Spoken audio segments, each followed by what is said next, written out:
present here. It's my privilege to welcome you all for the 5th edition of Digital Forensics Sub-Summit. The Digital Forensics Sub-Summit focuses on the contemporary issue relating to the law enforcement agencies in handling cybercrime investigations. I request Mr. Vinayak Godse, CEO DSCI, to give the introductory remark to all of you.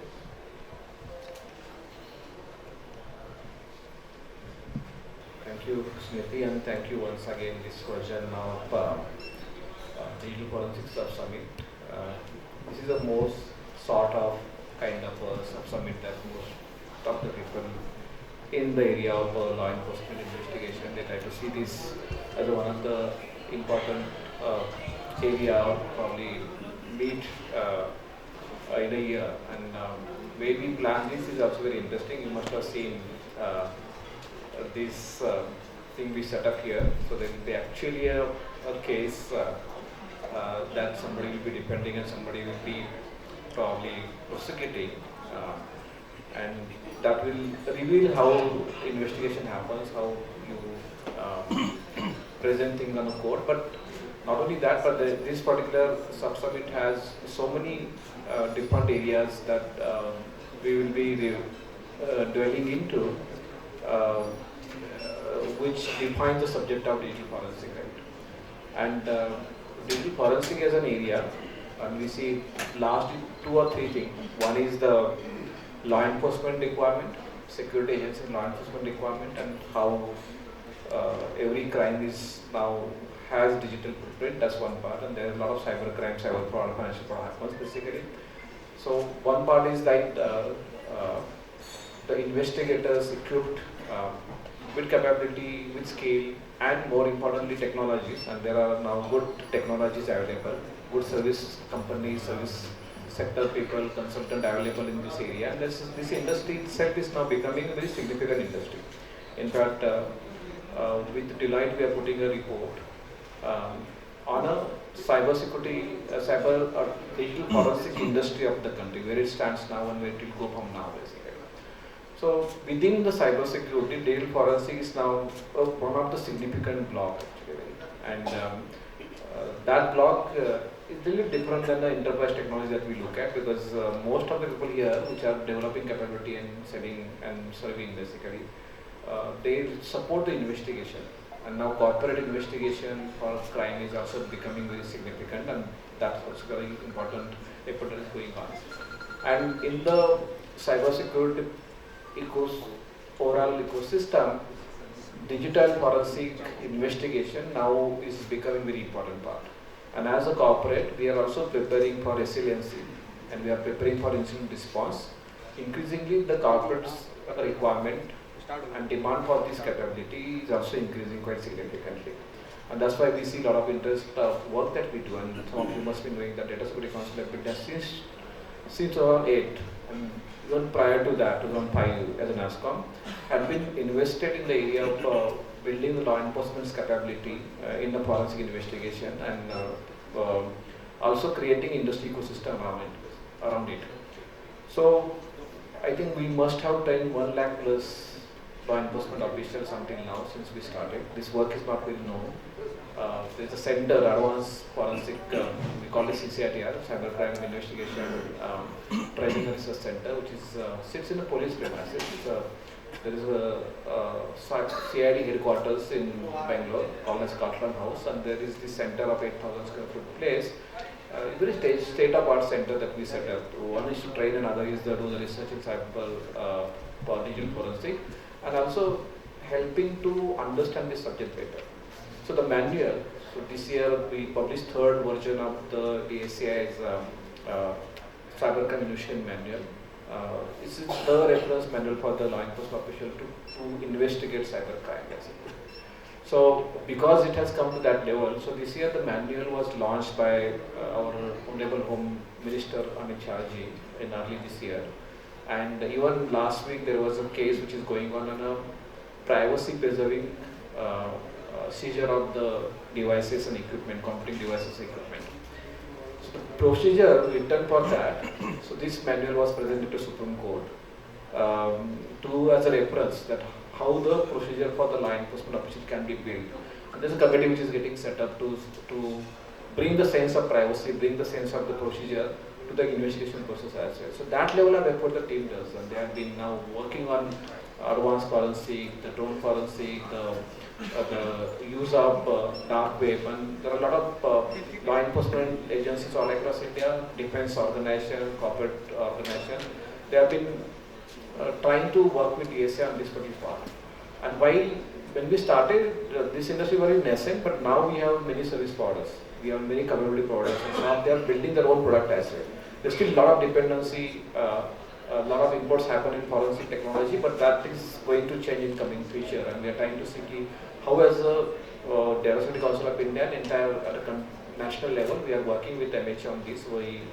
We work with Minister of Home Affairs and especially the IPOC. We recently signed an agreement with them as well to see what we can do. There are a lot of things we have been doing and supporting in terms of the crime prevention, fraud prevention, and architecture that is being set up for the countries. But apart from that, what we can do to develop the digital forensic industry in the country. So what effort that we should put as a country, as a government, because those capabilities are very important, will be very important going forward. And because the kind of technology, emerging technology that we talk about, investigative requirement in each of the technology would become very important for the corporate resiliency program, and at the same time the investigation purposes as well. So this program that we set up with the help of again the expert in this field, with support of Samir is here. Samir is more like a part of DSCI, is our board member, and requested him to be here and inaugurate this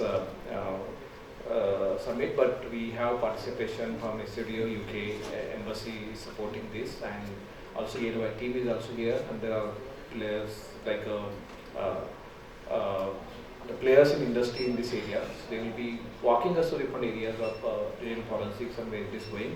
And towards, I think, in some between and towards, and we will also do a role play exercise, moot code exercise basically. And that exercise is planned in such a way that we understand the nuances.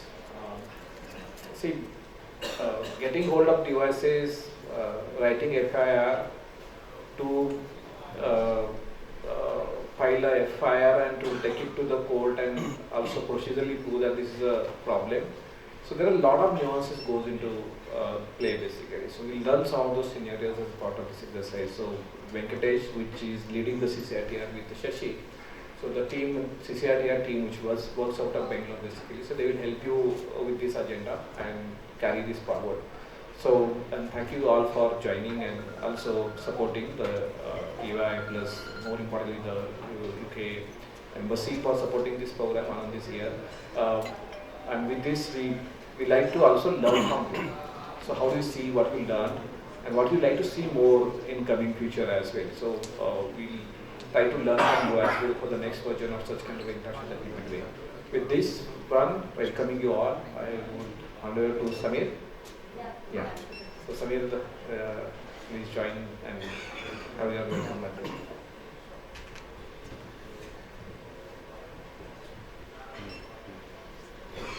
Thank you, Vinayak. Good afternoon, friends, and congratulations to Vinayak, Venkat, the entire digital forensic team of DSCI.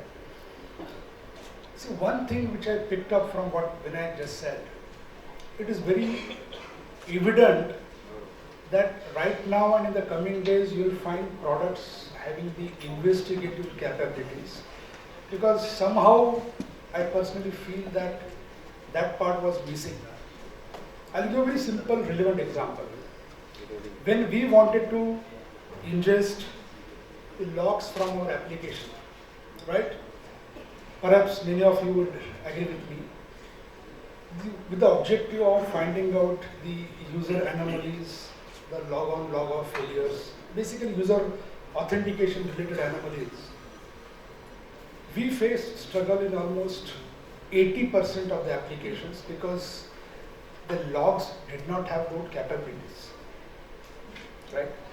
So and without that, any cyber forensic, any cyber incident doesn't lead to any conclusive outcome. Okay. So somewhere I'm glad that the thought around these directions, that making sure that all our products and the capabilities around making sure that we are ready from the digital forensic perspective, that is extremely important for all of us to know. That's a first point, which is sort of a readiness point. Second point, somewhere while we are growing rapidly with 18 to 20% of CAGR, maybe more in the cybersecurity industry, somewhere we have been relying on the foreign companies for digital forensics. So time has come, right, for us to also develop our capabilities in making sure that we also become a digital forensic innovative nation, so that the cyber security, the incident management and the forensic goes hand in hand. So from that stitching those thread perspective, I think I am very glad, and this is in a way, I would say a bucket is stopping at this particular point when somebody talks about cyber security, right? Cyber resiliency is another important word, right? And which is coming up. In fact, regulators these days are putting a lot of emphasis on cyber resiliency, which is all about protect, detect, respond. How do you recover from, for example, say ransomware incident, from a application getting breached, okay? So while we all do our investment into protecting our applications, our security posture, etc., and have developed the detective capabilities through the logs, through the network flows, etc., etc., but unless the forensic piece is stitched to the detective pillar, detective bucket, I don't think so we'll be able to give justice to the entire cyber security strategy or cyber security program management. So my congratulations to Vinayak and his entire team of led by Venkatesh and other people. Thank you so much.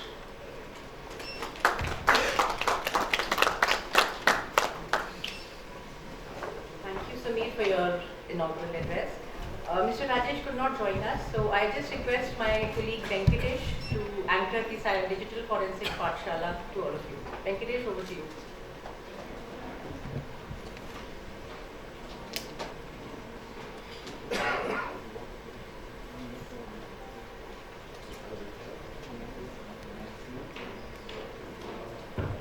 Thanks, Mujit.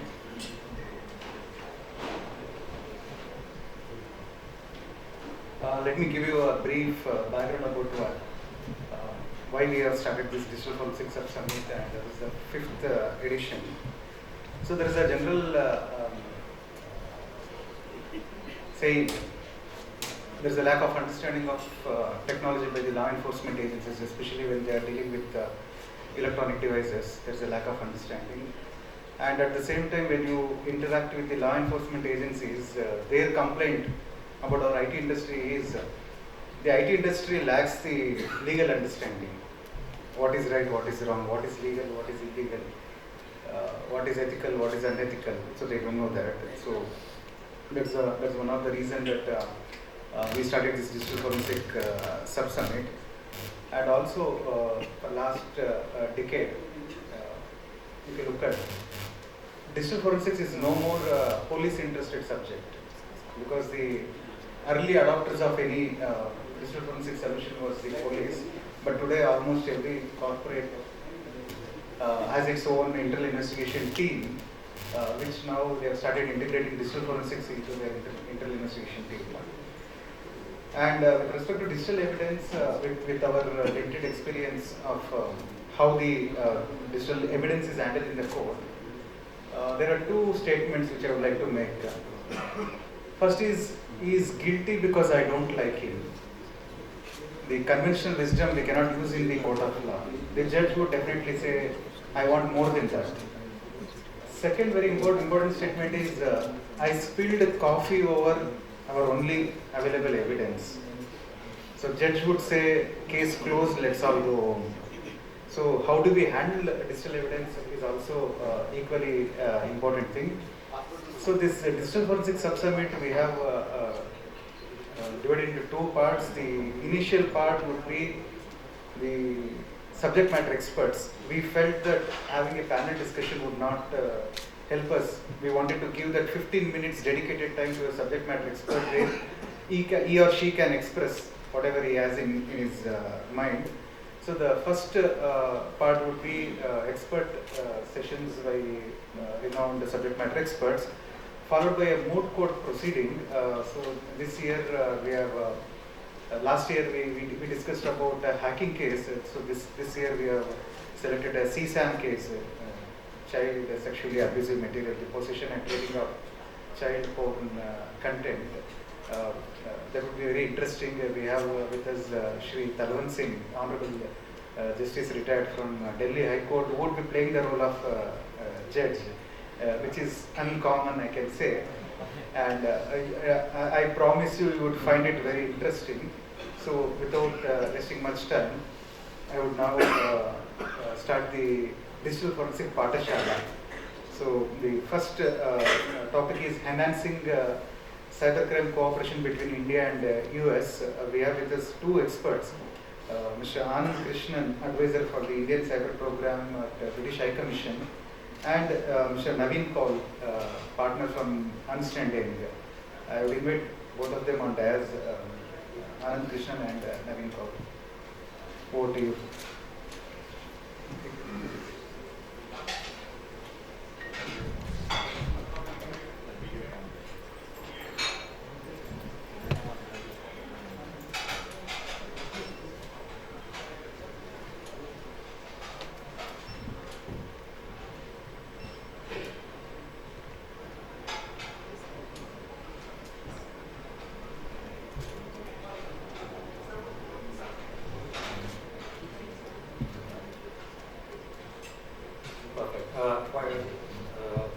Small clarification, it's enhancing cooperation between India and the UK, not the US, is how I should put that out there. It gives me immense pleasure to be back at a DSCI event. DSCI is a very special place in my heart. I started my career at DSCI for 5 years, and it's good to see how the event has grown over the years and the development of the Special Forensic Sub-Summit. Kudos to Venkatesh and his team for putting all of this together. So my name is Anand Krishnan. I am a cyber policy advisor at the British High Commission. The topic that I wanted to sort of talk about before we delve into the specifics of digital forensics is broader policy conversations that happen around cybercrime. And what we are doing at the British High Commission to open a dialogue on conversation between experts and the on-ground police forces in India with the UK, so that we can work together and try to come up with solutions and standard operating procedures which will fundamentally help the overall cyber ecosystem. So just to give you a little bit of background, basically the genesis of what we're talking about today comes from the conversation that happened in 2021 between Honorable Prime Minister Modi and then UK Prime Minister Boris Johnson around how to create a cybersecurity partnership between the two nations, India and the UK. From that, we saw the emergence of the India-UK Cyber Statement, which specified clear outcomes that the two countries should be working towards to enhance cooperation when it comes to cybercrime and also cybersecurity to some extent.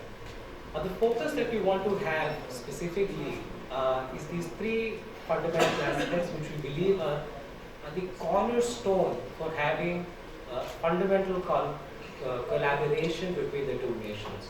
Number one is deeper, I'll just wait for this slide to come up again, is fundamentally having deeper people-to-people ties. Generally what happens is when we talk about foreign policy, cyber-related collaboration, we think largely of institutions, how to create institutional collaborations. While that is an important part of the equation, in my personal experience, in conversation, a lot of the LEA representatives here, it's more about trying to create that person-to-person connection, that expert-to-expert connection, that practitioner-to-practitioner connection. It is a very important part of the program that through this engagement, we are able to create those relationships that exist between the enforcement, the LEA investigators, in India as well as their counterparts in the UK.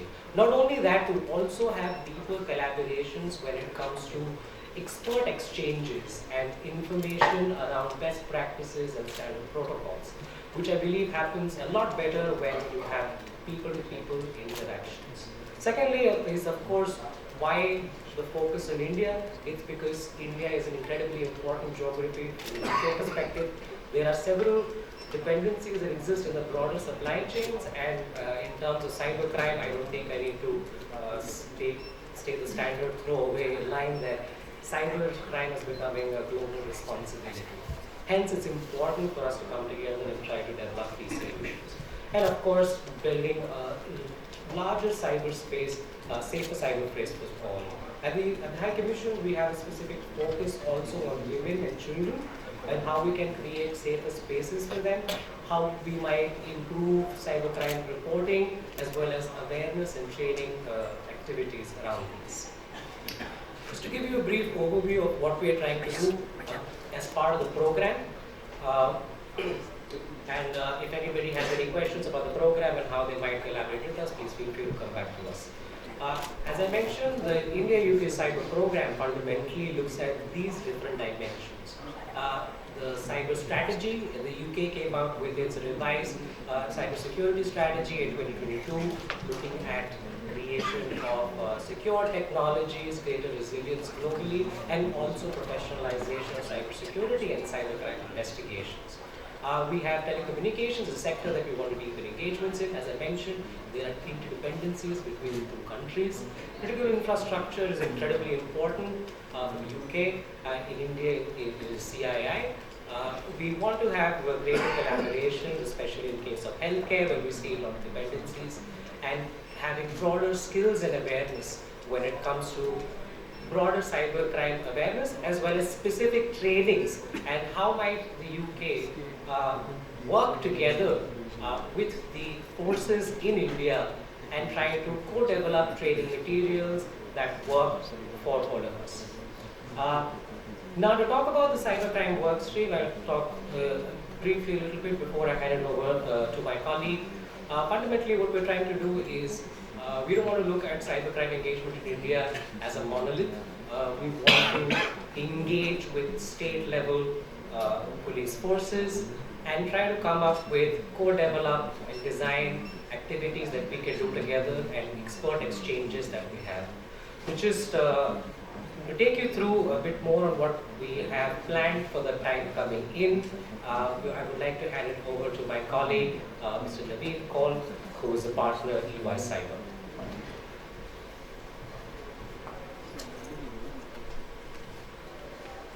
Thank you, Erika. I think while Anand covered a lot of stuff around collaboration and co-development, one of the key principles in this initiative is also about commonality of the problem. Why did this relationship go ahead and why did cybercrime come into a piece here?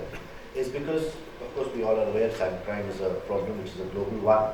But I think what we are looking at is also on the highest common factors, which can typically be around creating reference models for us, for both the countries to look at, and even the lowest common factors where we can have localized principles and localized architectures getting developed. And co-develop, like Anand mentioned, is a very key word here. It's a personal favorite for me in this engagement because I think it gives you the maximum potential to collaborate with industry stalwarts like you, with various partners who are already onboarded, like DSCI. They're an anchor partner for us. We have an FSU also in the board. So co-development of what? I think if I have to just look at and give an example, what maximum potential can be achieved? Maybe develop a digital public good which can be utilized by other countries on cybercrime prevention. So that's the extent to which we can look at. Coming back to the slide here, you would see there are a couple of activities mentioned which we're really looking at in terms of outputs to achieve the regular outcomes of co-development and collaboration. The larger sense is around doing a study on the different states that are in scope. As on any initiative you have some scope and limitations. In our case it is about selecting 3 states, Telangana, Gujarat and Maharashtra, where we are looking at doing a collaboration with the state law enforcement agencies, getting the UK law enforcement agencies also on the same table. It could be London Police College, it could even be the National Crime Agency, or even looking at Europol and Interpol for that matter. So the idea is that we collaborate, we share ideas, and see what we can take cues from each other on. It's not a upper hand anywhere, it's more about a joint exercising option that we want to create on. And typically if you look at what are the activities, we just completed some pace around the Gujarat state itself, where we did some joint activities on, say, exercising on some scenario building and completing exercise around ransomware as well. So those are the kind of activities that we're trying to collaborate on. We also intend to not create any curriculum, training curriculum, but enhance it further. Reason being, we all believe and we are also sure about the emerging tech coming into picture, and it's going to hit us hard. If you look at the intersection between AI and Web 3.0, I think disinformation as well as the second point around disillusion in the digital space would also be key to manage in terms of treatment options. And that is where we want to, even to go to a pace in the way which the attacks are happening. If we have to rapid our pace on that, I think it's fairly important that we collaborate with countries and take learnings into our stride. We have 3 states, like I said. For Gujarat and Telangana, we've already started. Telangana is a pace ahead than the Gujarat one, and I'll just share at a very high level on the activities that we're looking at. The first one is on looking at a study around the state in itself in terms of what is the construct on cybercrime prevention, be it at an administrative layer in the sense of what all ecosystem stakeholders are there, and accordingly looking at what are the participation around technology and processes around this. And then come back with a gap analysis, which is more to do with understanding how we can further improve. And then based on that, create a roadmap which could define how cybercrime investigation, both in terms of reporting as well as investigation mechanisms, can be enhanced. And at an activity 3 level, I think it's largely to do with what are the lessons learned through each of the engagements that we have across all the states, come out with a report on it, and do a joint scenario-based exercises. And I think, for example, the moot court session, this could also be a great example to look at to enable the entire fungibility of doing the collaboration. So that's about it. Any questions, we're happy to address, and we'll be very glad to collaborate with any one of you. Please reach out to us, like I mentioned. And I think I'll not stop in between the sort of session of moot court itself. Thank you. Thank you for your patience.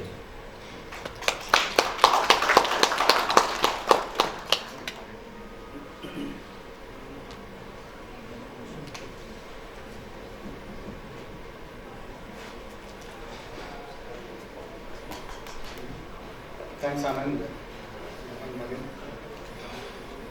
So now I would like to invite Mr. Vaibhav Kumar, Senior Manager Sales at Self-Bright, to discuss on the topic, the impact of digital transformation on forensic investigation.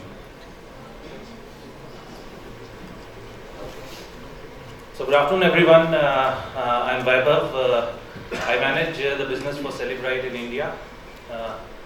First of all, thank you sir, thank you for having us here, and it's really an honor to be speaking here at the Sub-Summit. When we started discussing what to talk about in the summit, we obviously thought that for a 15-minute slot, it's better to try and bring up the agencies up to pace with where the world is going.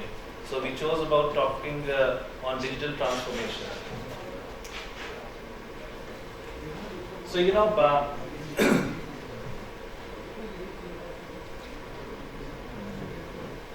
is an image that you see, somebody, a policeman probably trying to catch a robber.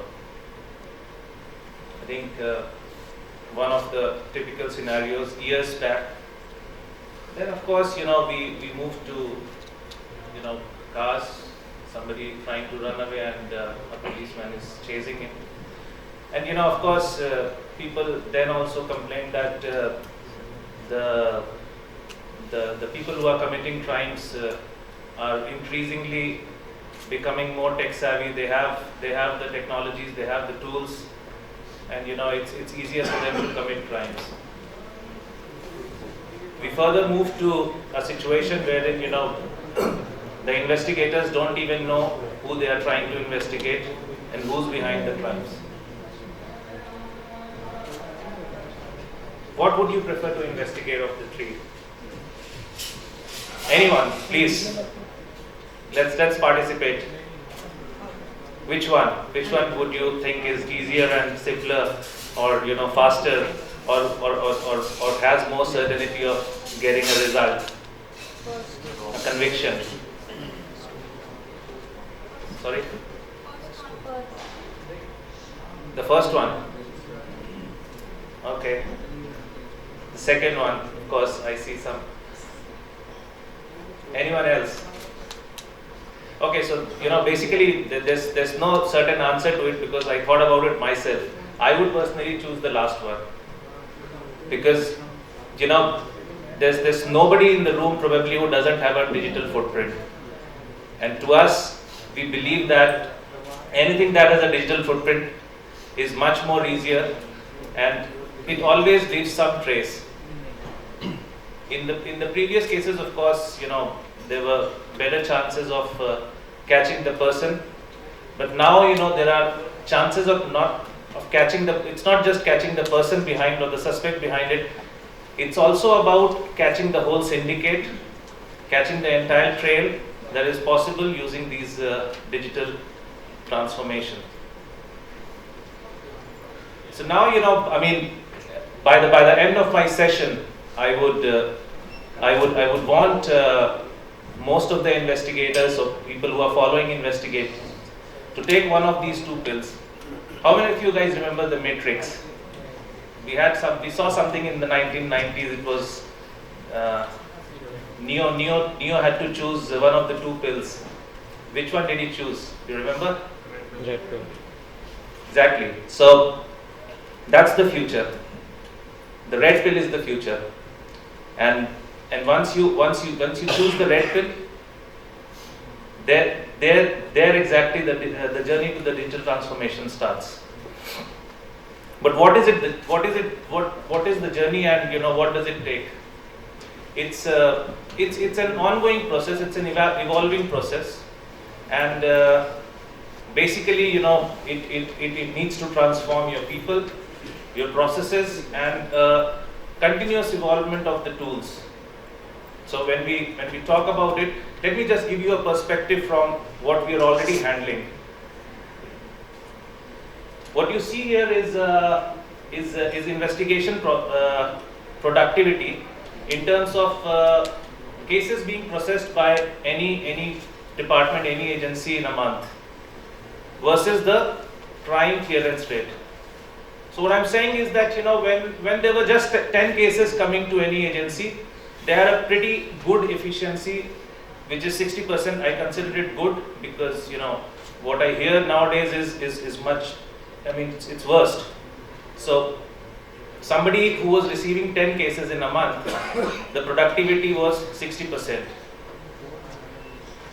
With the growing crime and different types of crime, volume of data, variety of data that is being received by these agencies, once the number of cases come to 50, the crime clearance rate goes down to 20%. So basically, what most of these agencies are facing today: huge backlogs, pendency, delayed justice, guilty walking free eventually. What I'm trying to say is that how can this gap be covered, or at least made better? That's where digital intelligence comes in. As human, we cannot do everything ourselves at a pace which is required. There's a lot of automation required today.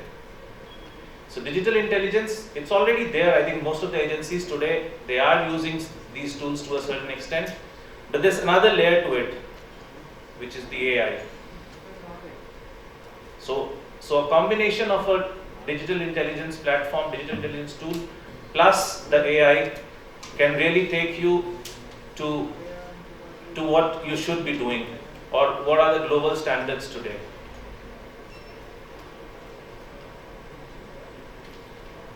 Let's try to understand the public safety gap.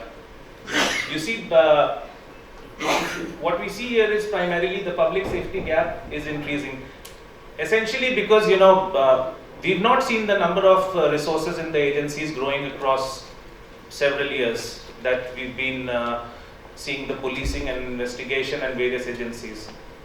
I mean, does anybody differ here? Because I personally, when I visit these organizations and the agencies, I have not seen the number of investigators or the number of policemen or whoever is involved in the whole activity has grown significantly. There's a very small difference. However, the number of cases that are coming in, the variety of cases that are coming in grows significantly. And then, then there is churn, then, there's training required. So with all this, basically, what happens is that this the gap, the public safety gap, goes on increasing. And this is not just something which I decided to draw on my own. I took it from a Deloitte survey, and we have the data behind it, which proves that the public safety gap across the globe, and especially in India, has grown significantly over the years, and it expected to grow more. How can we basically bridge this gap? The only way in absence of enough resources is automation. Automation can really bridge this gap, and what is required today is the use of digital intelligence and AI solutions to be able to work on these cases faster and bring in more results. There are a couple of things that I've mentioned here just because these are easy to understand, easy to think about. We remember doing such things were taking weeks, months, and people were trying to find tools around it. Now all of this is very, very easy today. Most of the analytics engines, they are able to give you results on these things very, very fast, which were earlier considered to be very tricky, very difficult. So, what I'm trying to say here is something which I'll demonstrate in the next few slides. What we did was that, we tried to, just play around with ChatGPT, and we gave them this conversation, okay, from a demo conversation maybe between two people.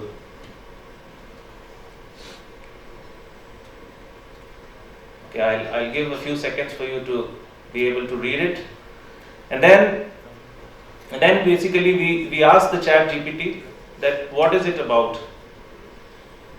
What is the entire conversation about?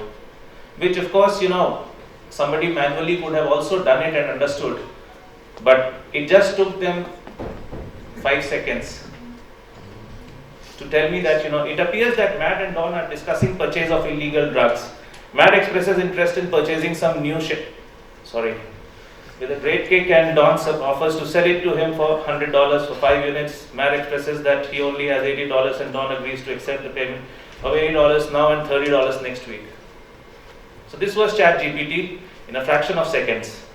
Then we asked it to give the result in one simple sentence, and you see the result here. Matt and Don are discussing the purchase of illegal drugs. So the entire conversation between two people was simplified and conveyed in a matter of seconds. Another example.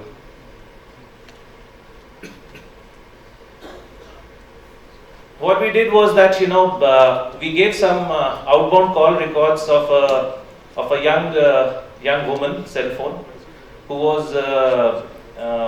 who disappeared. We gave it to ChatGPT to try and find some abnormalities in it, some leads that it can throw to us. So obviously, there are CDR analyzers, there are silo tools that can still do it. But I'm just trying to say how much time it saves when you are working with DI tools, digital intelligence tool, and AI tools. So it gave us 3 things upfront. The woman made multiple calls to the same number on both Monday and Tuesday. This could indicate that this person is a close friend or family who the woman frequently contacts. So the investigator has the first clue whom to reach out to in order to get some information about the missing lady. The second one is very, very interesting. It automatically tells you from all those many calls that she called a new number at 2 a.m. in the night. Okay? Now this could be a very critical piece of information which you got in a matter of few seconds while trying to investigate the gap. It also gives you some other information between, there was no call between a certain time period which indicates that, maybe she was busy doing something else, or there was something which was happening during this time. And again, we asked it to summarize, and it says that woman frequently contacted same number, made unusual calls at 2 a.m., had gap or call activities on Tuesday. I think to me this is excellent, and I would want to believe that any investigator in the room also feels the same.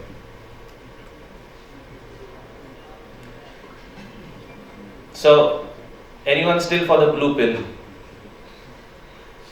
You all want the red pill? Okay, so basically, we are Celebrite. We are on booth number 12. You can come and meet us there.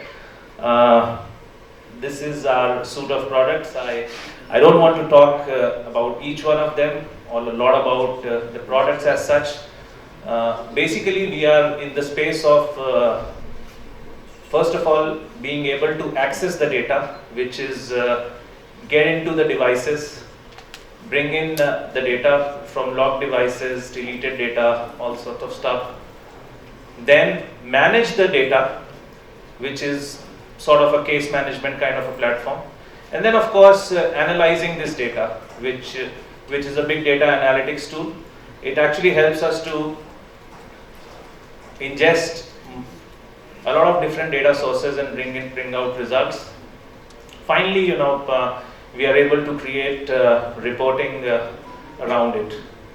So you're most welcome to visit us on booth number 12, and I think I have some time left, so questions are most welcome. Please.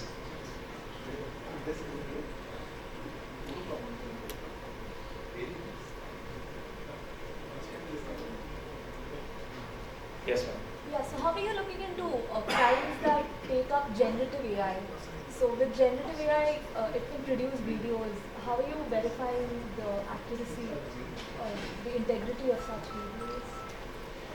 You're saying, can you be more specific, like, generative AI as in Right. what? So with respect to generative AI can now be used to create videos and false information that you referred to earlier. How can we verify the accuracy of the generative AI? What forensic tools exist? So I think the accuracy, I would agree that it's not that great, and you definitely get a lot of noise around it, and that's exactly why a human intervention is needed.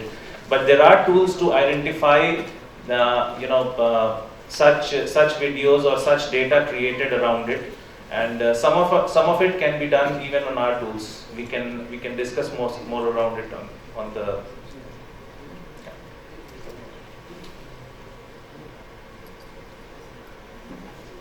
Are you referring to the fake videos around? Yes, yeah. So I think the noise in the fake videos is very much is something which a lot of tools are able to do it. We don't do it, by the way. There are tools which are available in the market which can identify the noise around it. Yeah.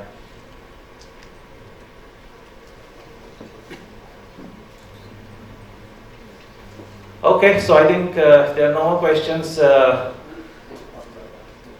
let Venkatesh sir take over. Thank you, sir.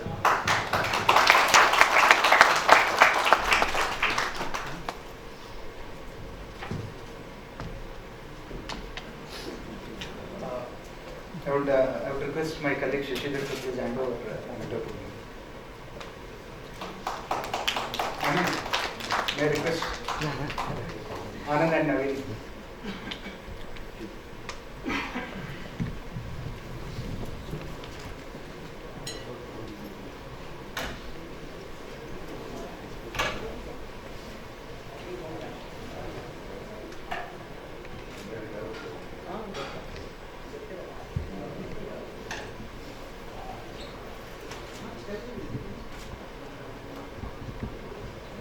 Thank you so much.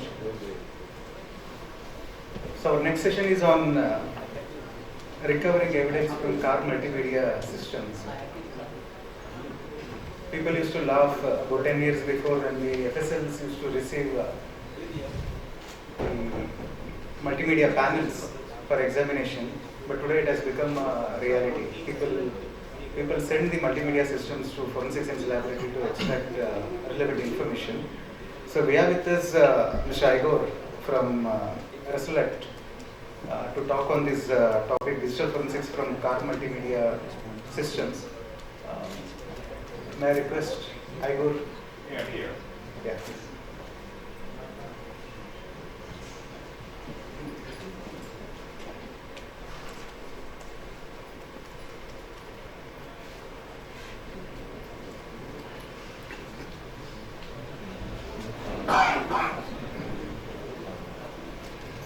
Hello guys, my name is Igor Resolute company from Poland.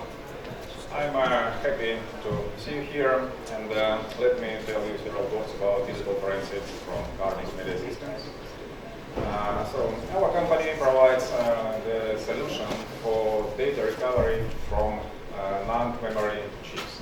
So basically from any device which can keep data, electronic device which can keep data, not on hard drives but on chips, we can recover data from. And those devices could be different. It could be smartphones, tablets, drones, normal USB drives, SD cards, some wearable devices.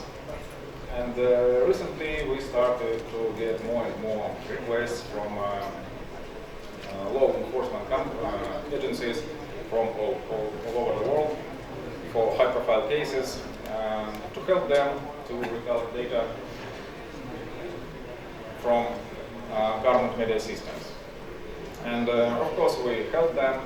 And now I would like to share with you several case studies in order to show you how do we proceed, how to recover data from those systems, and what kind of information we could get from there.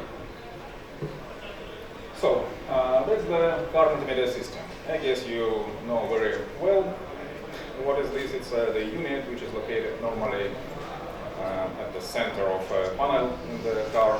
It can play music, you can navigate you to somewhere, and have some infotainment also. But if we have looked more deeper there, we can see that it can be also very valuable for the forensics. Data that can be found there is very different. It could be vehicle event data such as engine start stop, doors open close, field data, and so on. Of course, it could be, we can find there navigation points, navigation history, if the car management system would provide navigation. And very simple functions such as hands-free can also lead us to the possibility to get a lot of very valuable information from that system. When you synchronize your smartphone with the system, you can, a lot of data from that smartphone is going to be written to the system, and it can be phone book, call logs, SMS, messages, and so on. So you can imagine that if some suspect synchronized his smartphone with a system, with a car command system, you can get a lot of information from there. And of course, there will be a list of connected devices. There could be reading the list of connected devices, smartphones, and so on. So that's the set of data that you can find there. And as I told you, NAND memory is used there, so that's our specialty. That's the place where we can get the data from. To get the data, firstly, we need to unsolder the memory chip, because our tool, our solution, recovers data directly from the chips. So firstly, it's necessary to unsolder the memory chip, then read it with a reader. When you read the data, it will be in a raw format. It can have bit errors, and the very first step would be to eliminate those bit errors. As you can see that the raw data on the left side has some symbols, let's say, some bytes. It's supposed to be only zeros in that area, the bottom area, but we can see some data there. So the very first step would be to remove all the bit errors from the dump. And then the thing is the controller doesn't write data in original view to the memory chip. So it may require some kind of normalization, some kind of transformation in order to get a dump that we can process. So the second step would be physical dump normalization, after which you can analyze the dump with our software or some another available digital forensic software. Yeah, that's the last data parsing. So you can do it with our software or some another one. You can save the dump and process it somewhere else. And now let me show you several case studies. So the first one is a Nissan Juke that has such an infotainment system. If you take it out, it will look like this, so such a box. And in that box there will be a PCB with the eMMC chip. You can see it there, that's the eMMC chip. So eMMC chips can provide normal logical data access, so in that case we didn't have to perform that ECC correction and data normalization. We could just get the logical dump and analyze it. And we can see that we got such a file system with different files, and one of those files was a phone database. So it was a SQLite phone book database. If we cover it in several steps, after some analysis, we can find that there is a phone book in there, and 50 records was found there. So our, let's say, guys who asked us to do this, we were happy to get those numbers because it can help a lot in investigation, as you can imagine. The next real case we got, it's a Mercedes, which got such a multimedia system. And that's the PCBs from there. So again, this time we found a BJ63 chip, which is roll NAND memory chip. We had to develop the adapter for this, and then we could read it, fix ECC errors, and perform some adjustments. And then as a result, we found that it has a YAVS file system. And in fact, it's not the big problem for us to fix bit errors and to prepare them for analysis. The main problem was that those systems have a specific, multimedia system, they have a specific file systems, not a standard one like FAT32 and so on. But in this case, it was YAVS, and we had to prepare some YAVS viewer, which allows to see separate files and to analyze those files. So YAVS file system viewer was prepared, and we found such files there. You can see that it's Wi-Fi statistics, location data, some time info, and so on. So again, quite a good amount of valuable information we could recover, and guys who asked us to do this were happy again. The next case, BMW. the unit looks like this. Again, the PCB, several PCBs there. And firstly, we found a standard chip, DSCI on one PCB. We could read it, fix bit errors, adjust data, and UBFS was found there. So it's another specific, let's say, file system, which is quite typical, quite popular in those systems. So the viewer for this file system was developed. Also, we could extract data, but then we found that not a lot of data is there, I mean user data. It's just a system partition and the system data is there. So we kept researching, and then we found that there is one more chip, MMC, on another side. And after we got the chip, and after we got the dump from the chip, we found that it has some information, and it's quite interesting information was found there. It's device history, I mean devices which were connected at some point of time are listed there. You can see on the right side, it's, some iPhone is connected. Then call logs, so all the calls that were made in this car was found.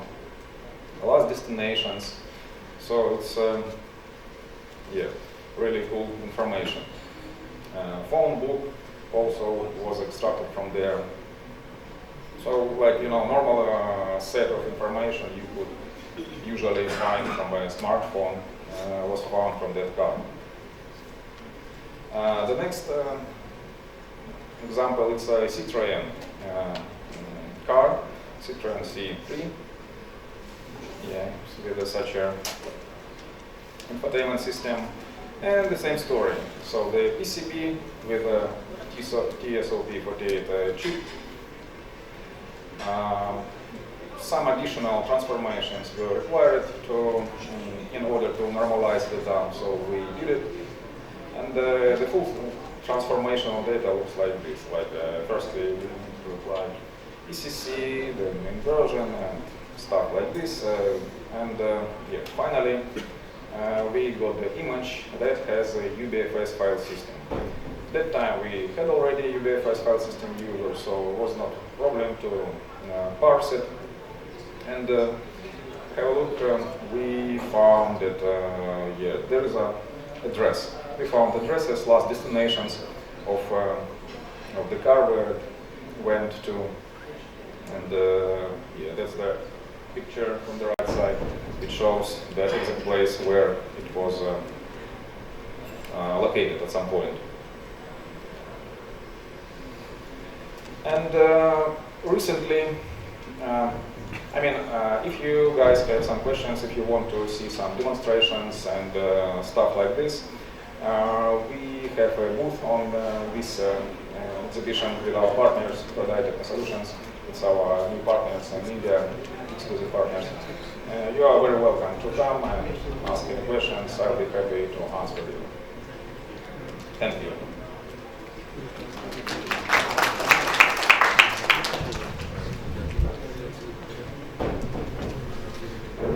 One second. I will request my colleague Shishida to please hand over the monitor.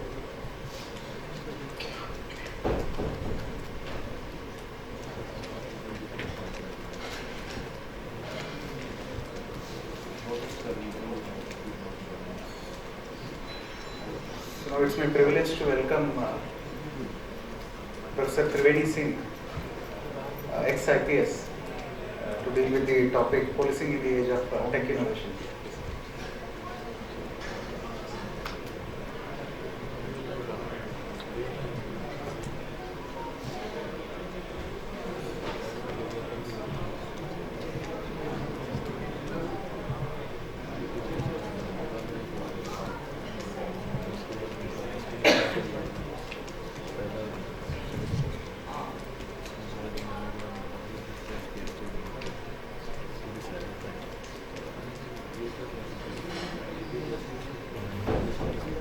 Good afternoon.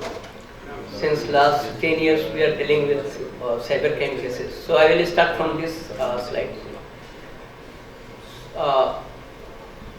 cybercrime total cost $6 trillion in 2021. 6 trillion, I mean, it's more than Indian economy, you know, and hundreds of countries they are lagging behind this figure, you know, $6 trillion 2031. So I am presenting this figure just to show how serious this, you know, menace is. And annual growth rate is 15%. So it's going to $10.5 trillion in 2025. This is the figure, you know.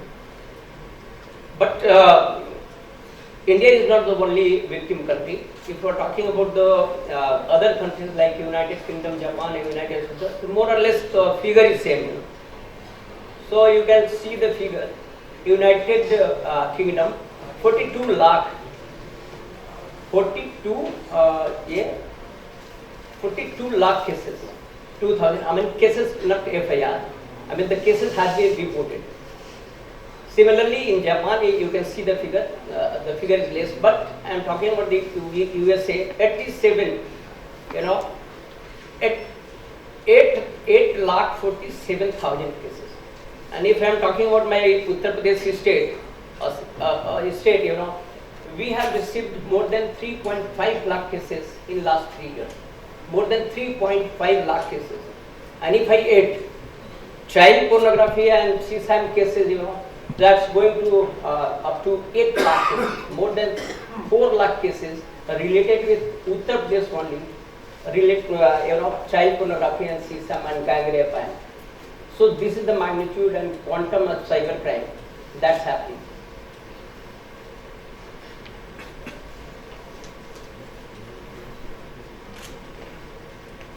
You see, let's look at the cybercrime hotspots. So Bharatpur is number 1. I mean, hotspot means the most of the criminals are operating from here. This you know, Mewati region. That includes Bharatpur, Nuh and Mathura. It's a kind of triangle. And you know, cyber criminals from at least 50 villages, they are into this industry. Even they have left their job, they have come to their home and they are operating, they have created syndicate and they are, you know, they are into this kind of. So what is the famous modus operandi? The cyber criminals in that area, they are using deepfake, sextortion. You may be knowing sextortion cases. I mean, and they are using the AI technology. By using AI technology, they are morphing, you know, picture. They are creating synthetic video, synthetic image, and you know, all kinds of, you know, this kind of activities they are doing.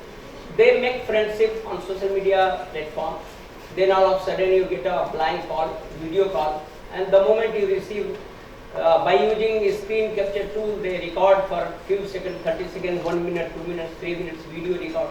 And then by using deepfake technology, deepfake tools, they are you know, making it longer for half an hour, 30 minutes, and then they are blackmailing you. I will send this video to your known one because he is your friend on social media. And that's why he knows who is very much connected with you on social media.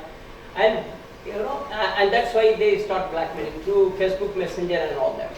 So this is the biggest menace. And nowadays we are receiving lots of cases, and they target, you know, they are targeting profile from the media, social media platform. First they study, identify the profile, whom to target, who can afford to give, and mostly they are targeting 40 plus age, and those who are rich.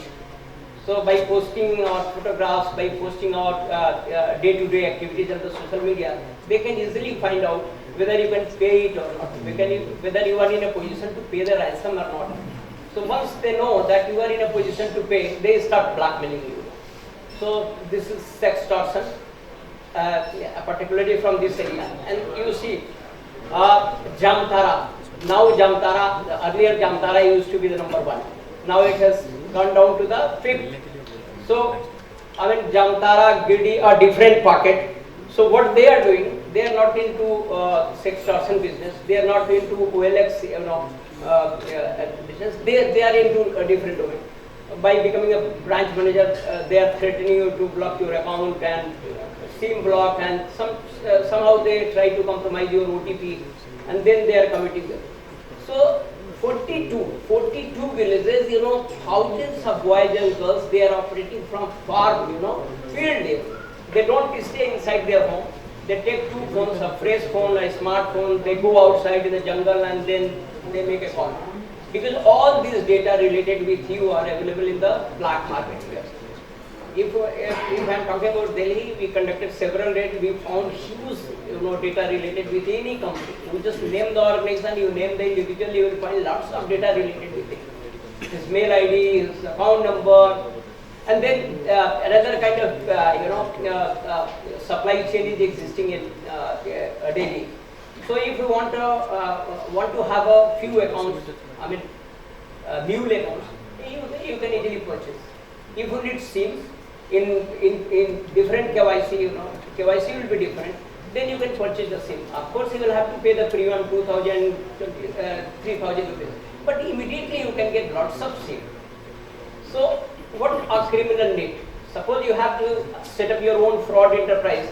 What you need? Few SIMs.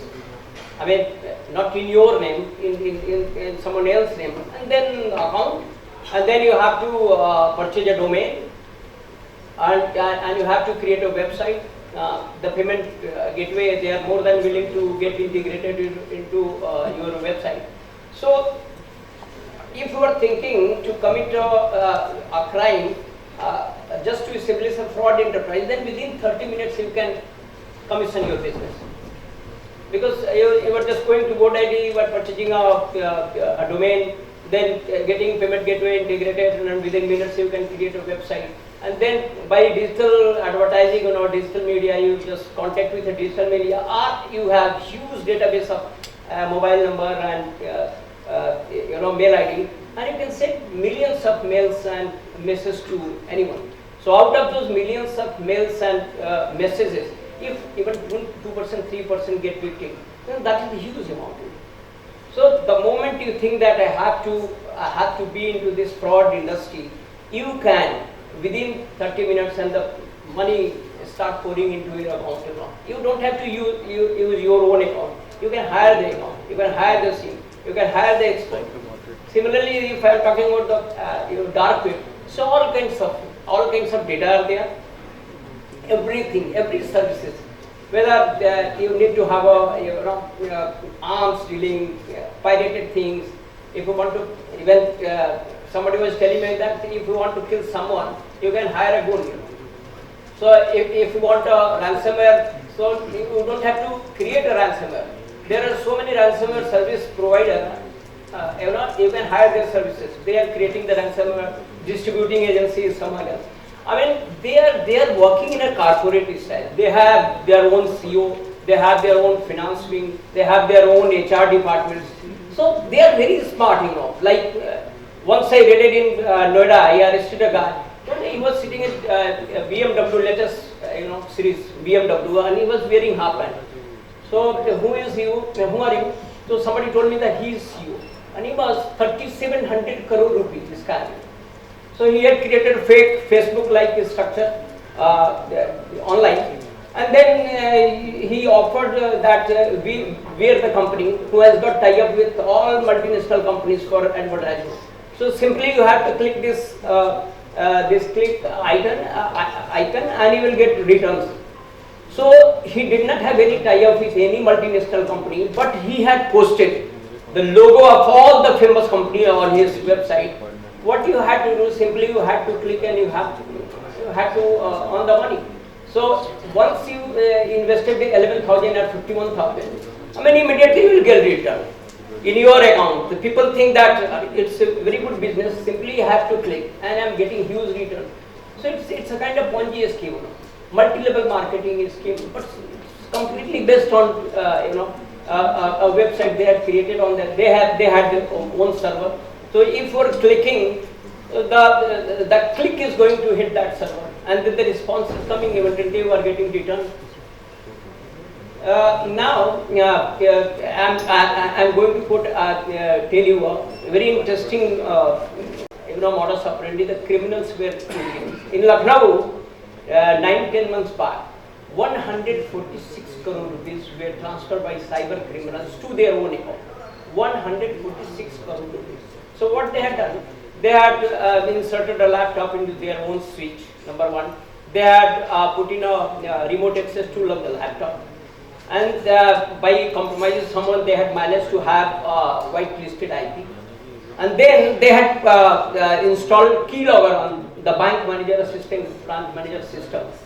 Because, and then they were accessing through their laptop, because now that has become the part of their LAN.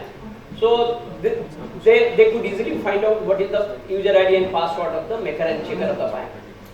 So by compromising the maker and checker credentials, they transfer 146 crore rupees from there to. So alert from RBI, in the banking industry, we immediately reached the spot. We arrested 14 guys, those who were involved with it. Some technical guys, some ex-banker, because they had to understand what is the business process, number one. They had to compromise some people there. And then they need to understand technology. That's why we always talk about, we need to focus on PPT. People, process and technology. All three were compromised. When I got the CCTV footage, the CCTV footage was running 11 months back. When I was talking to CISO, he doesn't understand what CISO in fact. He was a banker, he told me, sir, they have given me the designation of CISO. I don't understand what in fact the CISO is. So somebody who was in shock, he was sitting there, he was looking at the TV, I asked a few questions. So they told me, sir, we are just fresher. We have done our BTech in electrical and electronics. So we don't understand, but they are giving me 10,000 rupees, that's why we are sitting here. Some alerts are coming. Definitely, if some intrusion were there, a laptop was intruded into, or different network has intruded, key logger, then remote access tools, all these dots were there in software. Because IBM Q radar was there. But there was no one to read that logs. There was no one to remediate. What was that? So this is the ground reality. We can establish, it's a very costly SOC they were having. They had their own data center. But the problem was that there was no access controls, nothing. The CISO, he didn't know what CISO in fact. I'm not talking about the bigger chart of the CISO duty. Even he did not know what CISO is. He was just a banker, So this is the reality. One case I was investigating, from the China, they were operating their bulk SMS service provider services. They were accessing from there, and they were sending millions of messages to Indians, And they were operating the bank, ICC bank, sitting inside China, and they were transferring money from ICC bank to JetPay, local cryptocurrency exchange, and from there to Binance, and by using the mixer technology, they were sending money to the millions of private wallets. So the amount when I investigated it was around 4,200 crore. 4,200 crore. And when I immediately find out their addresses, their photo, then by looking at the photograph, I could easily tell that their age is not more than 25 years. So 6 guys sitting in China, they are looking just 25 years old, 20 years old.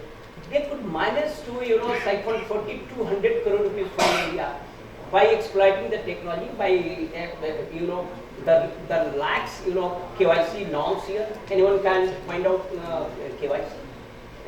SIM, bank account, anyone can establish any platform to commit the crime. So this is the reality. So what since time is very limited, so I would like to tell one thing. Okay. Are we 10 minutes? It's okay. One minute. Okay. So there are so many standards. There are so many framework available. I mean, if we're talking about the cybersecurity, you have lots of payment processing, then you have these standards. But there is no standard cybercrime management framework. So with my experience of 10 years into that, so I have created this, I have tried to frame an indicative cybercrime management framework. Since I don't have time, otherwise I could have explained how we can control cybercrime in India or anywhere, be it corporate or government, anywhere, how we can put a check on that. I mean, not 100%, but at least we can reduce cybercrime by 70% or 80%. Thank you. Thank you.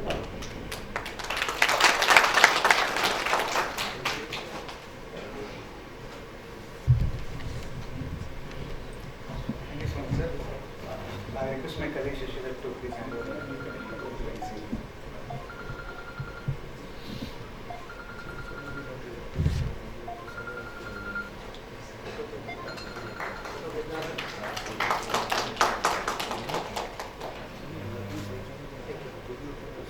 Thank you, sir. So now our next expert speaker is Lieutenant Colonel Santosh Katsare. We will be deliberating on the topic challenges in IoT forensic investigation.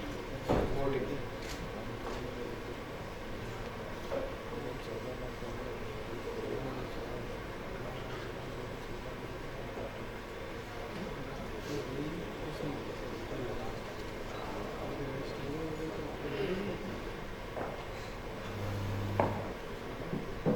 Good afternoon to all of you. Firstly, let me accept one thing. You know, it's been around more than 2 decades of being in this forensic field, digital forensics. Before I start, I want to actually thank or compliment DSCI, especially Vinayak and especially Venkatesh, for taking this field into a next level. Because I remember 5 years back, before introducing this sub-session on digital forensics, the efforts they have put in and the response they have got.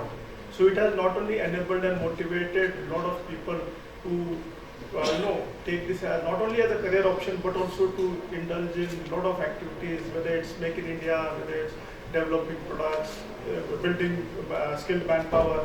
So I want to thank them for that. Just a small disclaimer about what I want to give you. Whatever I'm discussing, I will not be discussing anything or any of the case which I've ever done in my professional career because of the confidentiality.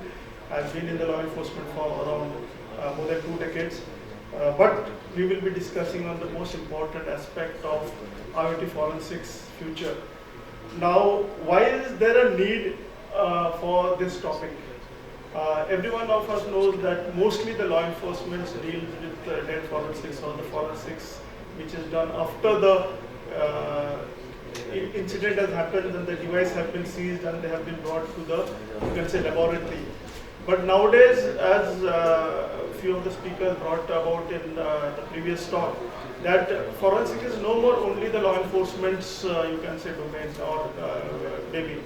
All the corporates, everyone, and everyone for that matter, every entity who is involved in any kind of digital activity has to have the capability of doing some kind of investigations. I'll not get into the basic way. Everyone here, since you're sitting in the forensic conference, so you all know what forensics is.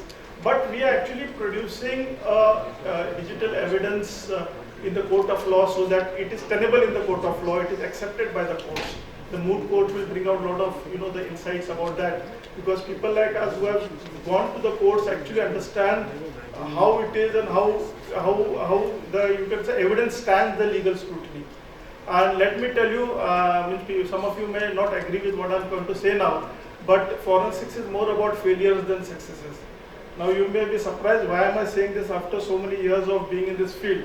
Let me tell you, the success rate as a forensicator, for me at least, whenever I did my task, was less than 50%. If I had, say, 10 devices, 5 devices, I was able to do on it. So that is a reality of life. That is a fact check which I would like to bring about. Then next thing what I want to bring out is we are reconstructing the digital, you can say, crime scenario of what has happened. So again, we are only bringing the statement of fact. We are not the final decision makers in this kind of environment. It's the courts, it's the IOs who are actually involved. Being the newest child on the block, digital forensics, hardly 30 years it has been, forensics has been evolving, right? But it has the most number of you can say subfields within that particular niche domain.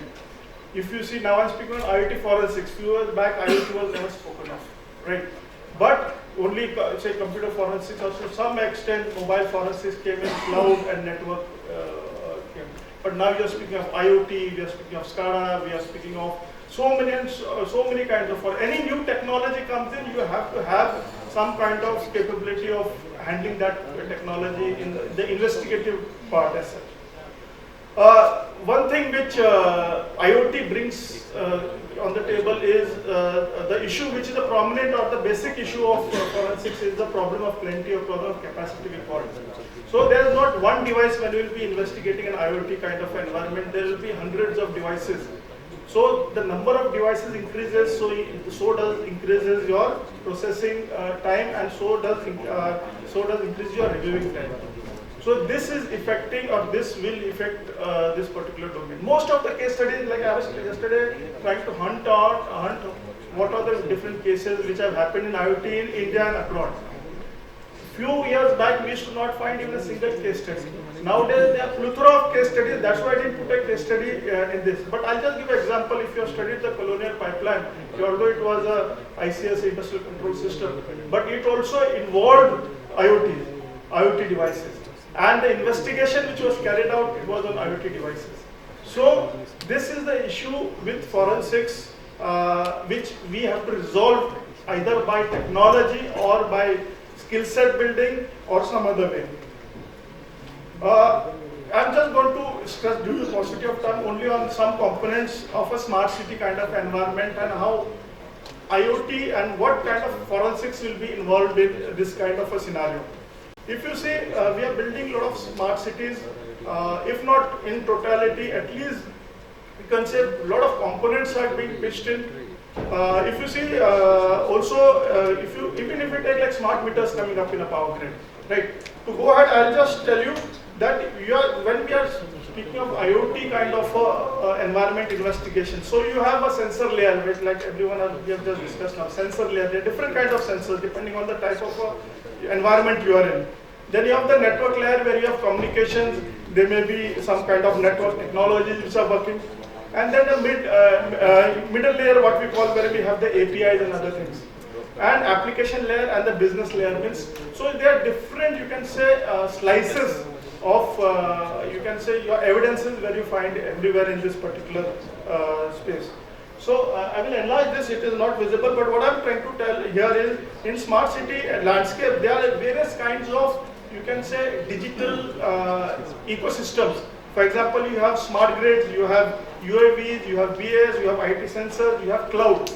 So now here's the enlarged version. Like I'm only concentrating on IoT sensors. Now, if you want to see IoT sensors, you have to understand different, you can say perspectives of it. Security threats. What are the security threats? For example, maintaining confidentiality of data. Then secure communication. You have data management. You have sensor failures. You have remote exploitation.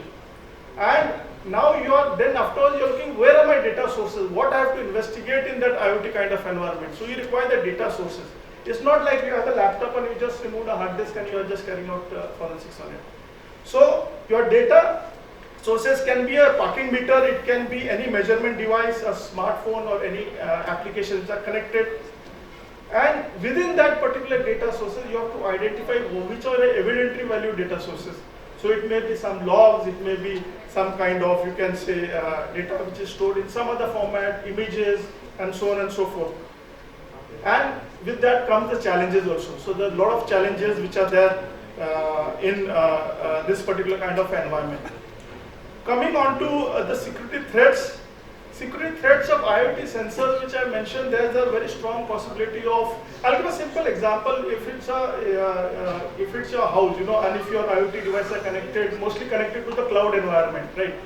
So firstly, IoT devices have limited, you can say, storage capacity. So there's a 100% chance of your data or evidence being overwritten after a particular period of time. So there comes the concept of forensic readiness, which during our inaugural session it was mentioned. So forensic readiness is a concept specially required in the IoT kind of a scenario. And let me tell you one more thing, that in IoT scenario we are moving from digital forensic and more towards the incident response kind of scenario.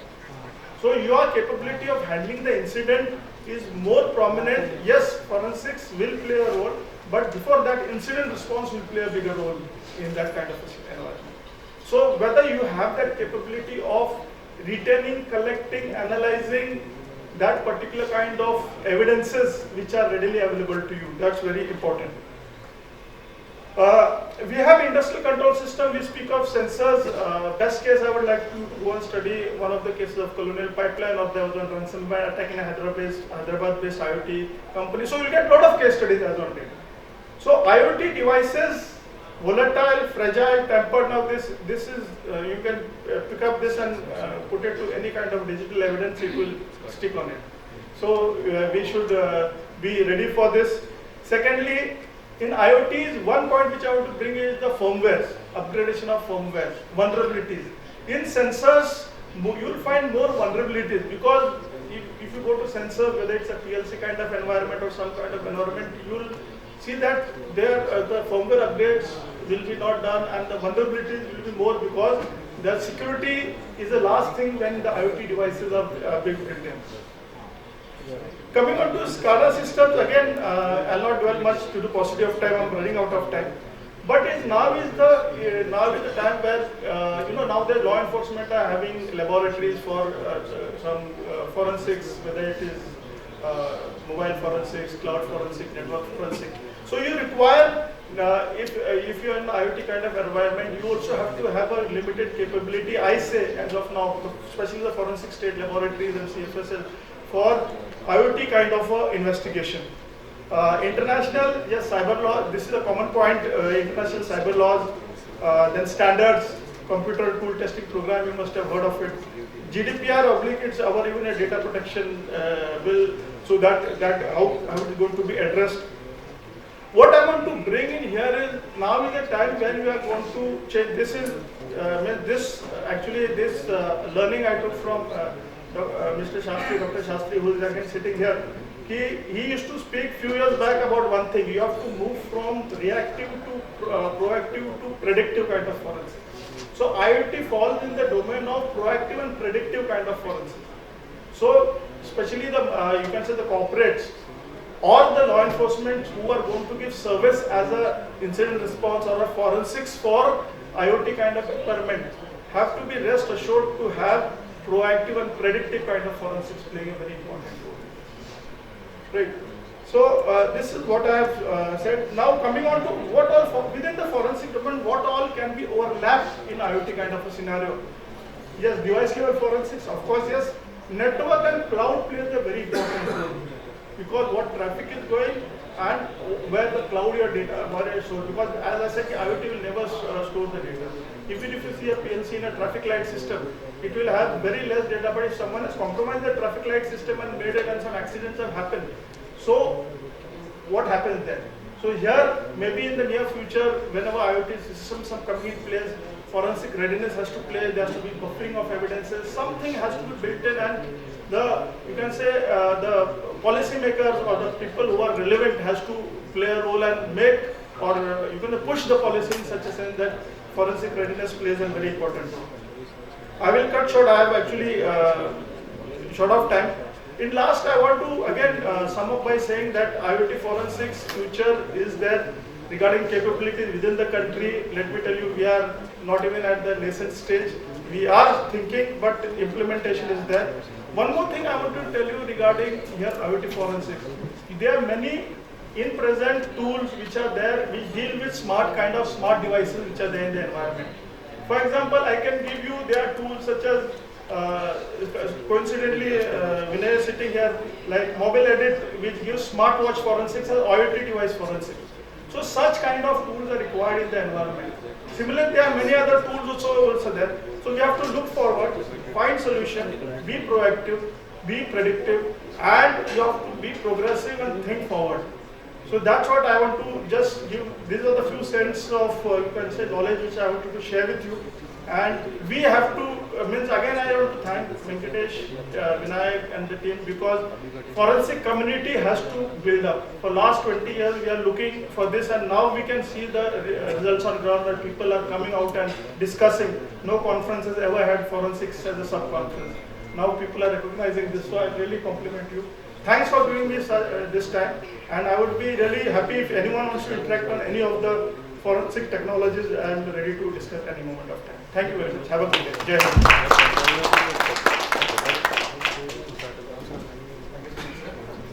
Shashi, please handle.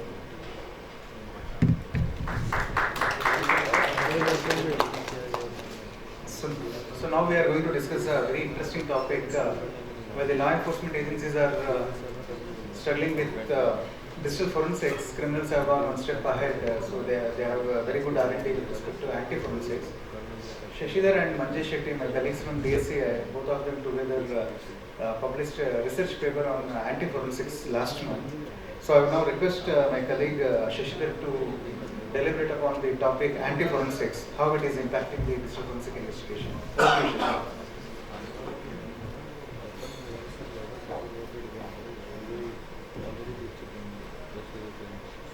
Over to you, Shashi.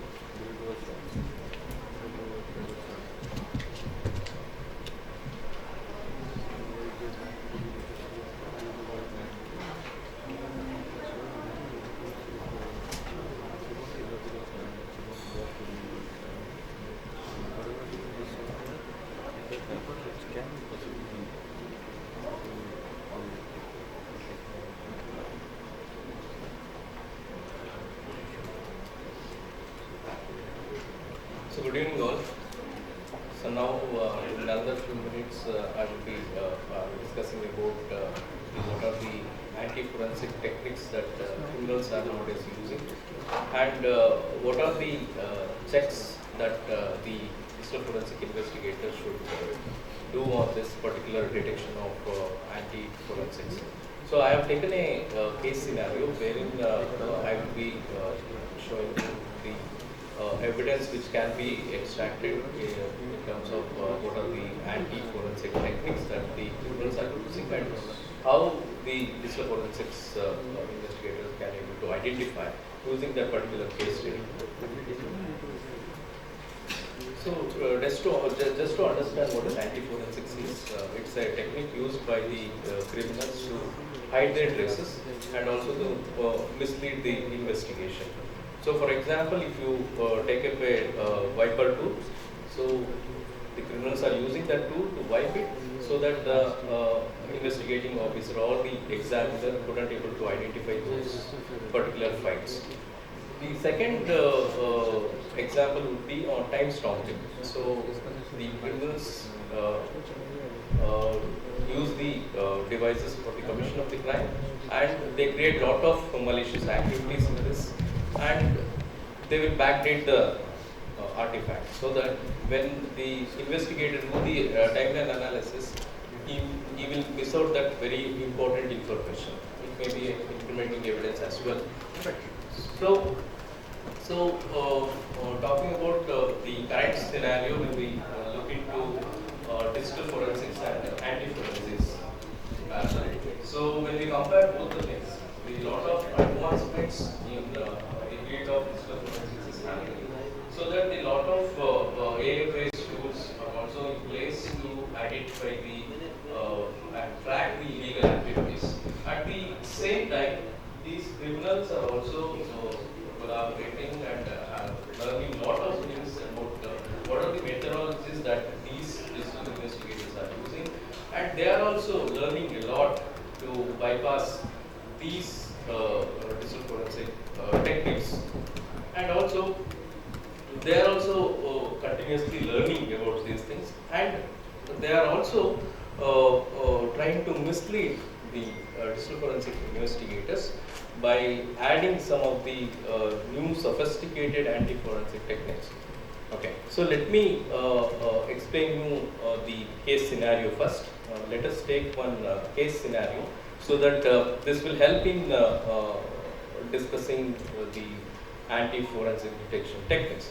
So I am taking a case wherein based on the intelligence gathered by the police, a businessman operating in Karnataka was suspected of being involved in stealing credit card information and selling it in the dark web.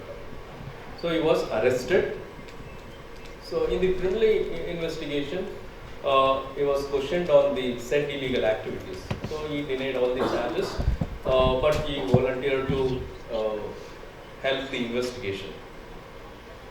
So during the search and seizure process, this particular search and seizure was conducted on the criminal residence, and where the IO can able to identify few of the devices. One is the computer, which is in off condition, and the second one is the pen drive. Both were seized in this particular case.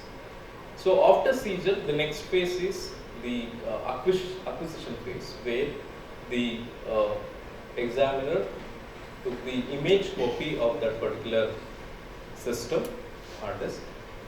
The image copy is post win11.e01. This is the image copy which you can see here.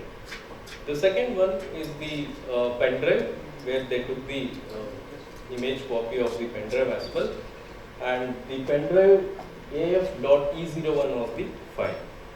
So when this particular image copy of the pen drive were tried to mount in the system, in the Arsenal image mounter, it showed this message: this is not accessible and the access is delayed. And also, when we look at the information, what exactly has happened, why it is not detecting. So it shows the information saying that it is encrypted by the BitLocker. Okay? And also you can see that the highlighted one which says about key protector ID, that is the identifier which is generated for a particular volume in any of the system. Okay, so that should be mapped into the recovery key of the BitLocker, so that it will try to decrypt the same. So it is a unique for a particular volume in any of the system. So we got this information in this place. So on analyzing the post win.e01, which was the computer which we seized and took the image copy of it, in one of the location we found that there is a usage of VMware, and once the user uses the VMware, the file is created in the document section. So what we did is we copied that particular VMware files into our analysis system, and we run from that particular analysis system, and we took an image, we took a memory dump from that particular Windows 11 machine. Okay, now we got the memory dump that is saved in memdump.mem. So now there are a lot of questions on identifying these particular artifacts, especially from the digital forensic examiner side, right? So we are using the technique called memory forensics in this particular scenario, so that we can identify a lot of anti-forensic techniques which is used by the criminals. So first question would be, let us try to take some 3 to 4 questions, and let us try to answer and also give the evidence in this case. So first question would be, are there any traces or identified in the memory dump accessing the files and folders available in the encrypted pen drive? If yes, what are the possible ways that we can able to confirm the same?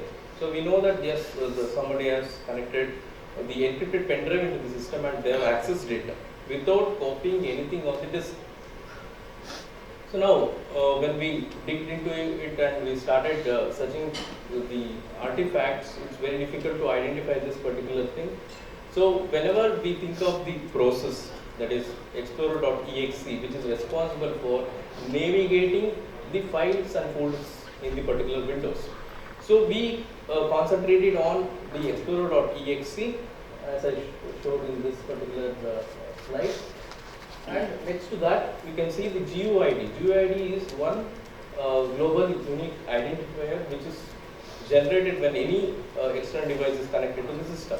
So here the pen drives, encrypted pen drive GUID is this, and you can see lot of examples here that he has accessed these files. You can see the files. If you read out the names of the files, one is the credit card stolen database, leaked usernames, quotations, credit card stolen database. Again, lot of leak pass is also available. So these are the things which were accessed.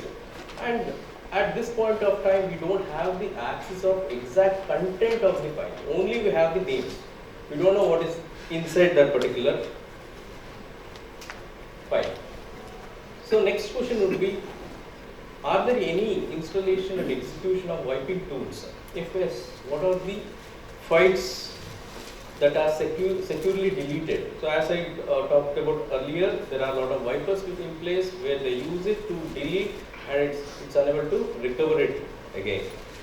So now we are using a tool called volatility framework, where it will be helping us to analyze the memory. So in that, we are identifying one artifact in the shim cache memory. So in that shim cache memory, it is listing out all the executables. So in this particular slide, we can prove that there is an existence of these particular tools. You can see here, there are a lot of tools available here.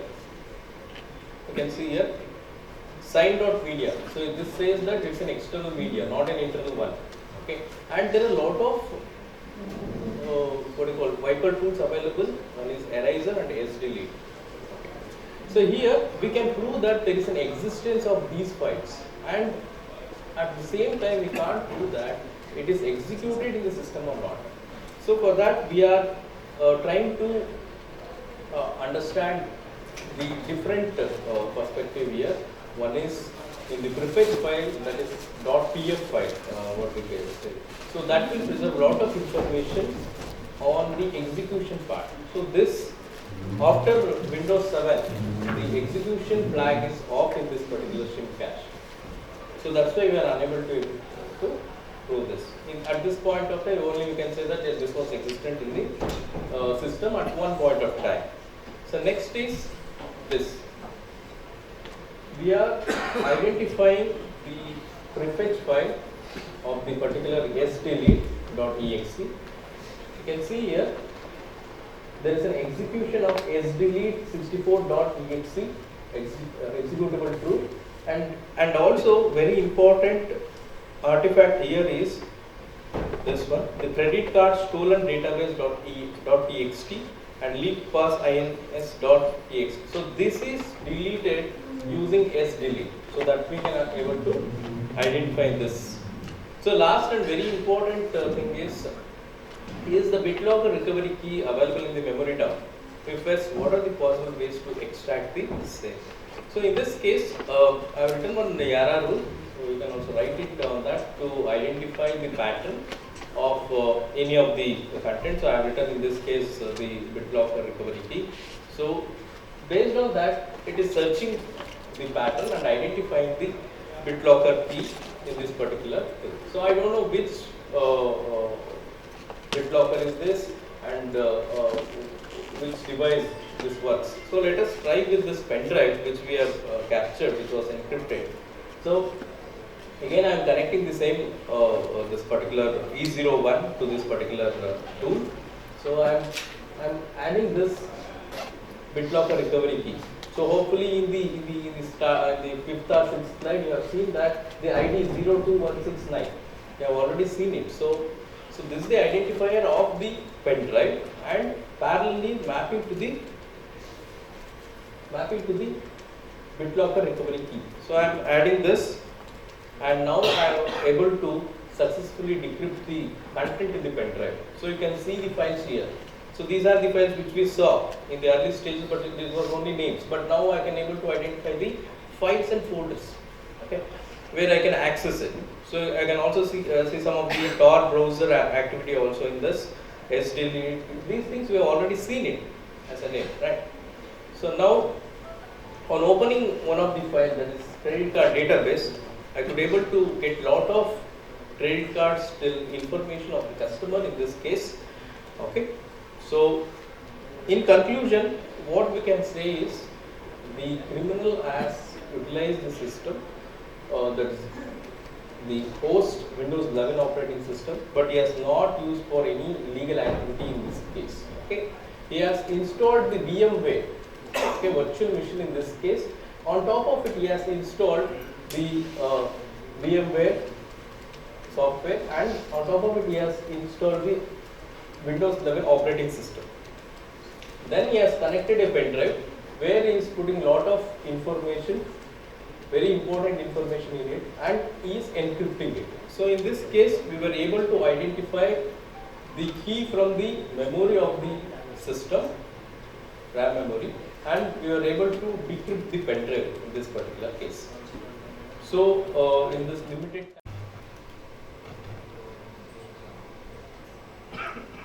So this moot court proceedings we started since last 3 editions. So we are trying to give you an overview of what exactly happens in the court after handling any digital evidence. The cast for this moot court session is Honorable Justice Salwant Singh, retired from Delhi High Court, will be playing the role of judge. Mr. Opul Sharma, advocate from Supreme Court, will be playing the role of defense lawyer. Dr. Atul Kumar Pandey, professor from National Law University, Bhopal, he will be playing the role of prosecutor. And a real-time forensic expert, Mr. Krishna Shastri Pendiala, he will be playing the role of scientific officer, the scientific expert. Mr. Yashwant Kumar, DYSP from Karnataka Cybercrime Division, he will be playing the role of the IO. Shashidhar is a technical expert. This is a cash for this forensic moot court proceedings. Let me take 5 minutes to give you the case background, exactly what is the case and what we are deliberating upon. Before that, a disclaimer, please note that the role play is created only for education purpose and it doesn't depict the real capabilities of the actors, so-called actors, who are real life heroes. And some of the mistakes we have intentionally, it is like pre-cooked. We have pre-cooked some of the mistakes also, so that it's not true that every time the evidence get admitted in the court of law. So intentionally we have created some artifacts that are not admissible in the court. The case background. This case relates to possession and trading of CSAM material online. What is CSAM? CSAM is a new thing. Earlier we used to call it as child pornography. So now there is a universally accepted term called CSAM, child sexually abusive material. That's what the actors involved in any pornographic content, if there are minors, then it is called CSAM. So what happened? Police got information from Ministry of Home Affairs cyber tip line. Our Indian MHA has a very good collaboration with cyber tip line. Information about the accused person trading CSAM material. He was trading on Telegram account. So I4C, you should be aware about I4C. I4C is Indian Cybercrime Coordination Center. So they also received similar complaint through NCRP. Many of us are not aware if we become victim of cybercrime, what to do, where to go. So MHA has this NCRP, National Cybercrime Reporting Portal. Either you can visit the website www.cybercrime.gov.in and you can file a complaint. You need not visit the police station, you can file it online. So preliminary investigation findings, the accused person's mobile phone, when it was analyzed, they found a lot of Telegram groups. The Telegram group, Telegram has now become literally a dark web, I can say. A lot of banned items are available on the Telegram group. He had many content sharing accounts, like the mega upload kind of content sharing credentials were there. His bank financial statement, which was taken from his bank, indicated that there were a lot of receipts, there were a lot of deposits on his mobile, on his bank account. Now, what is this cyber tip line? For the benefit of the audience, I would like to tell about cyber tip line. MOU is signed between the National Crime Record Bureau and NCMEC US.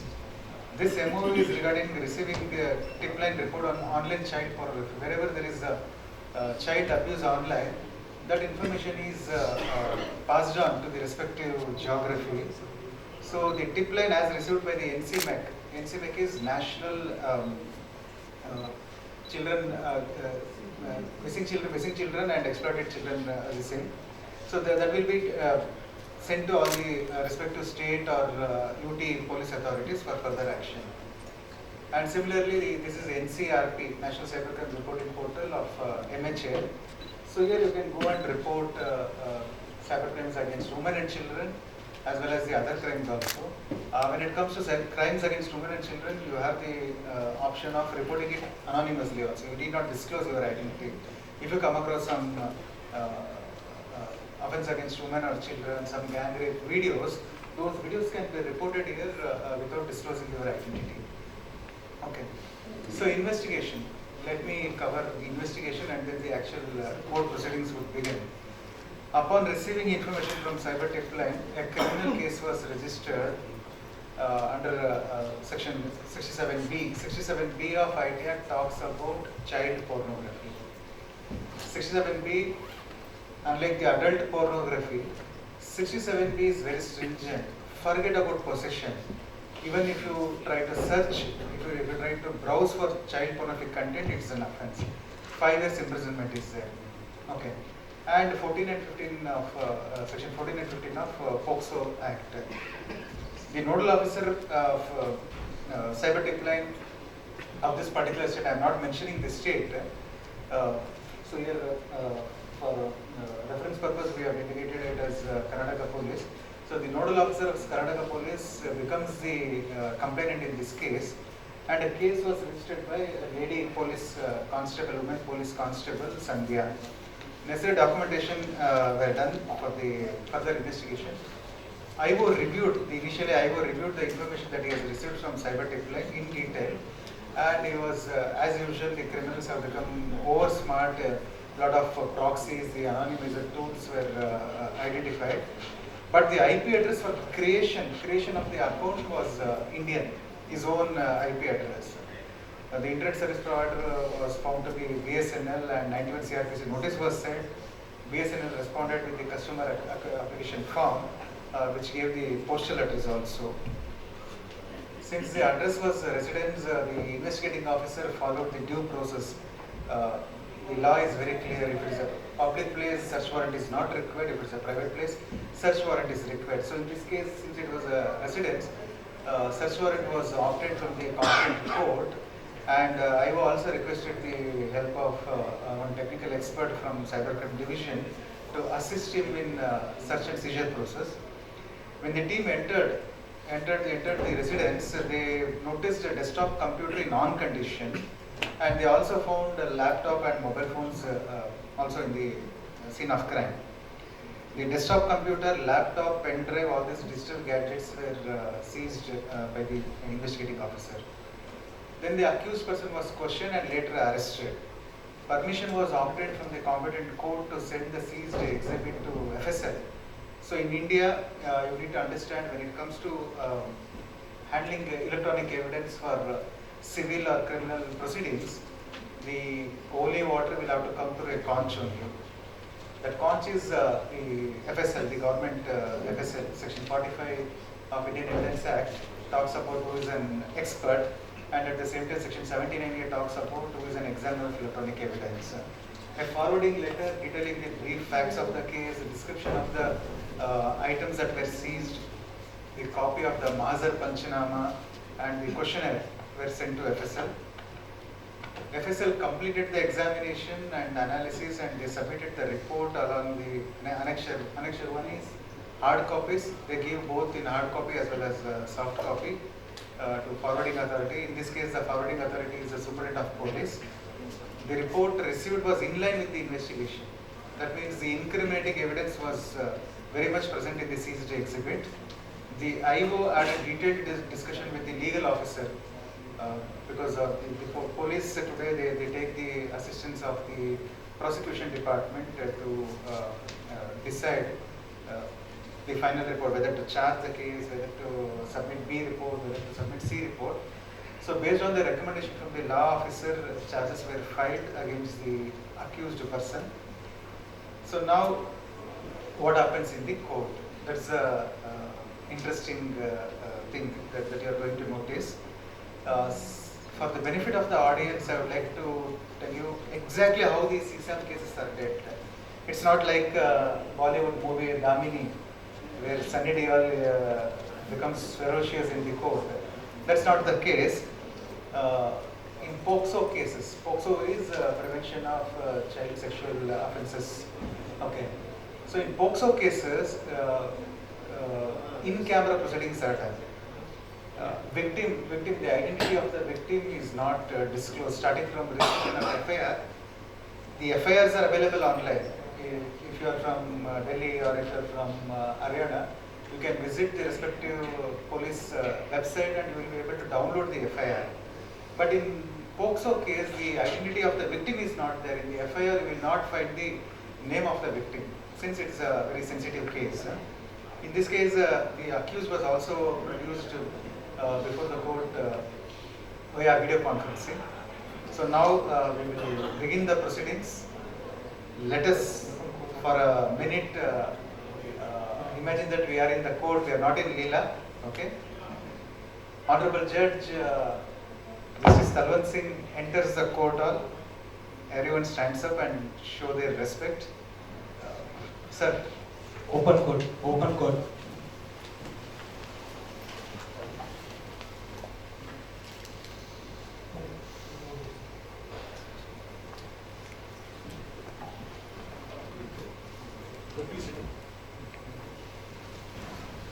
So now we will begin the proceedings. First, Honorable Judge and Prosecutor.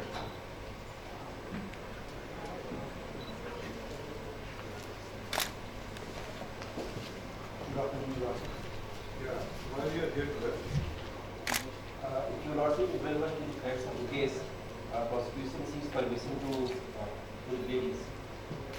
The case has been brought before the Honorable Court to decide upon the issue admissibility of electronic evidence gathered by the court. In the brief much of my lord, in this case relates to complaint filed regarding possession of trading in child sexual abuse material. Yeah. And are you here? Yes, can you explain how you reached up to this stage?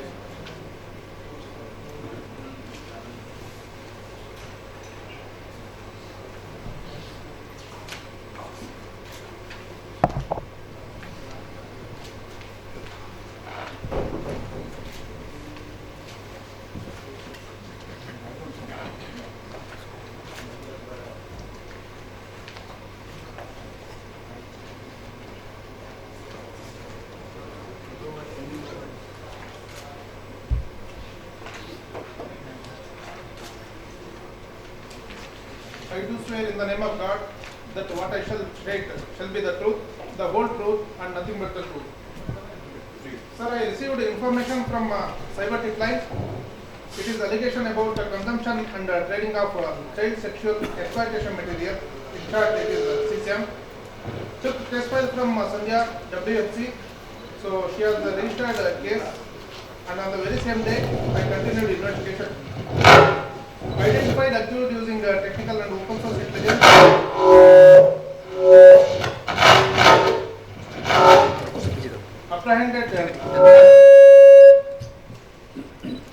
Apprehended accused, interrogated, and found that he is involved in commission of offence. So seized artist, computer, and then the pen drive and mobile phone from the possession of the accused at his residence at the time of arrest. And recorded his voluntary statement, and based on the voluntary statement, seized his laptop from his office, deputing my sub-inspector between 9:15 to 10:15 on 16/4/2023. And thereafter collected credentials from my intermediary and cloud storage like Mega Upload, IP address with the date and time used for the accessing this particular cloud storage. Then collected information from a Telegram group related information. Collected bank details related to accused indicating the receipt of fund as per section 2A of Bankers Book of Evidence Act. Collected CCTV footage with the 65P certificate, which is mandatory as of now, and shows the accused sharing the pen drive to someone, which is a cross-reference to the fund transfer in a bank account. Took mirror image for investigation lead to with my technical assistant Shashidhar, collected expert opinion by sending seized articles. Since allegations are proved against accused person, so I have filed charge sheet under section 173 of CRPC along with the documents, reports, certificates and disclosures. Your defense? Yes. Lordship, please. Defense. Lordship, before I proceed for cross-examination, I would like to have a clear image of the hard disk seized from the accused person, because that contains substantial evidence which is not going to be against my client. Also like to make submission that this case relates to very sensitive nature regarding CSAM material where mere CSAM possession is also an offense. So I would humbly request Honorable Court to dismiss the case for providing mirror image in the interest of the CSAM children and other parties involved in that. We will take a call on this. Lordship, I will just would like to intervene here. Since it is under the IT Act and the POXO Act, and under the POXO Act, there is a reverse burden of proof under section 29 and section 30. Right. So unless and until I have certain material evidence which the AISS has collected, and unless and until that has been given to me, it is going to be extremely difficult to prove my innocence. So I would request the Lordship to look into the facts and the circumstances and section 29 and 30 of the POXO Act, where the reverse burden of proof is upon me. We will see that. Lordship. You can cross-examine with the legal material with you. I will decide this point. Yes, Lordship. One submission in this. Yes. So Honorable Supreme Court has decided a case in G. Gopal Krishna alias Delhi Coastal State of Kerala in para number 45. When it is related to privacy of a complainant, the court will give only for the inspection, not a mirror image. So for the safety and victim protection. So let me give it for inspection only, because it is my fundamental right. And yes, Lordship. Lordship, may I start with your cross-examination? The FIR, as per your examination chief, is registered by a police head constable. Under the IT Act, this is not to be the prescribed thing. It has to be done by a person, not let us say with the rank of being an inspector. What is why a police head constable has been given this particular task? Sir, with respect to your question, I will clarify. As per section 78 of Information Technology Act, it will say about the investigation of Information Technology Act cases. It is not about the registration. As per section 2(o) of Criminal Procedure Code, head constable and above rank can register a case. So in this case also, head constable is registered, which is correct as per the point of law. But sir, don't you think that the IT Act, being a special act, and it provides overriding power, that it overrides even the provisions of the criminal procedure? Yes, sir. I will admit your suggestion, but only for the investigation, not for the registration of the case. The charge sheet which you have filed, I believe that charge sheet has been filed during the prescribed time, and the other documents that along with the charge sheet, and you have issued memo to your subordinate PSI to go for a seizure of the laptop. Is it correct? Yes, sir. As per section 157 of CRPC, when the investigating officer is not able to reach to the spot, he can deliver or he can depute his subordinate to conduct a partial investigation. I have a power in the CRPC, so as per that 157 CRPC, I have deputed my sub-inspector only to seize a laptop from his office.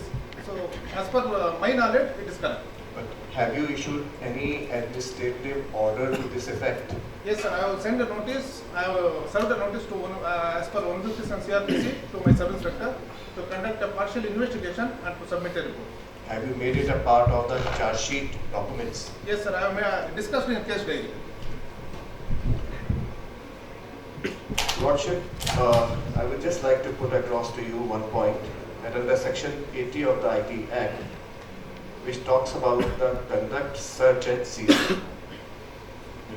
And it clearly says that the office above the rank of a police inspector is only authorized to do so. It does not talk about any administrative power to be delegated to any other person within the police hierarchy. So any kind of a search and seizure made by any person subordinate to him has vitiated the entire seizure and the collection of the collectible items. So the evidence gathered by the PSI, who has no power under the IT Act, should not be admitted. This is, I plead, Lordship.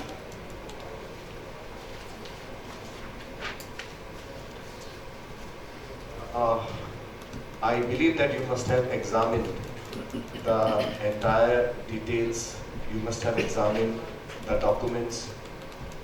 A very interesting thing came to my notice, that entire hard disk that contained the contents, which according to the charge sheet contains certain child pornographic material. There is only a single, in place of a single hash value. How come there are multiple hash values? Can you explain that why multiple hash values have been taken into account? Why this is so? Sir, kind submission, the answer lies in your questions. Because it will prove the integrity and the chain of custody.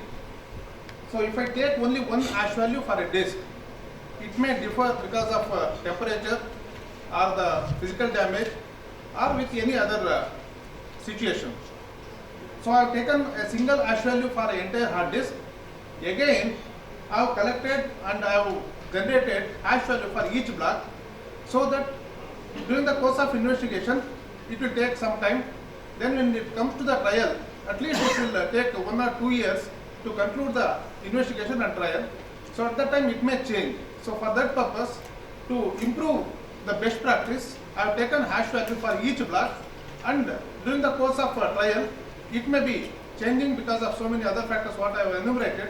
So in that time, again I can prove the integrity if that particular hash value is saved compared to the other hash value which is damaged.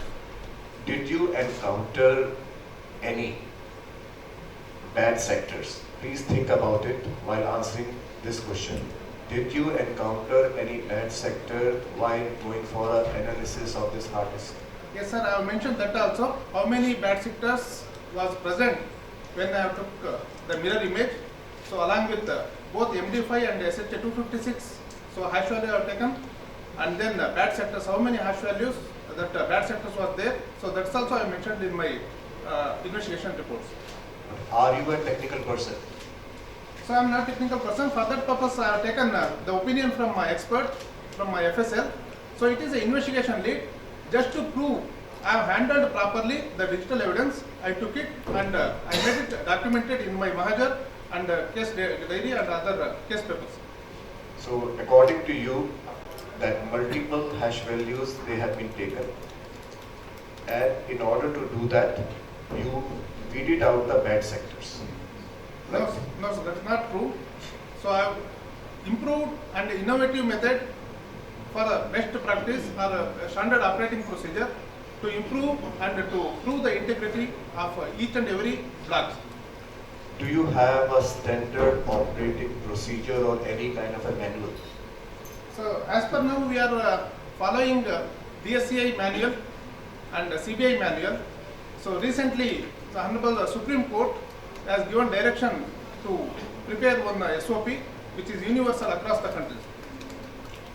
So while doing this analysis, the SOP was primarily on the basis of DSCI, right? DSCI and the CBI manual. CBI Manual. And again, which is discussed in so many judgments by Honorable Supreme Court. Lordship, considering the answers given by the AISS Sahab, the hashing process, which he himself has admitted, there were multiple hash values. So that makes a thing very interesting. That is the integrity of the seized item, that is a hard disk of the laptop in the instant case. The entire hard disk and its content which has been placed are questionable. They are talking about bad sectors. The issue is when we are looking into bad sectors, the question that I am asking is whether there can be a hash value of bad sectors also. Yeah, I think it's an interesting question to take a call on that. Please, Lordship.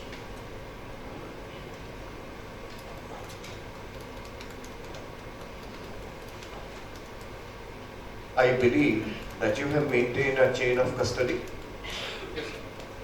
and whether you have obtained any permission from the court while you have seized it.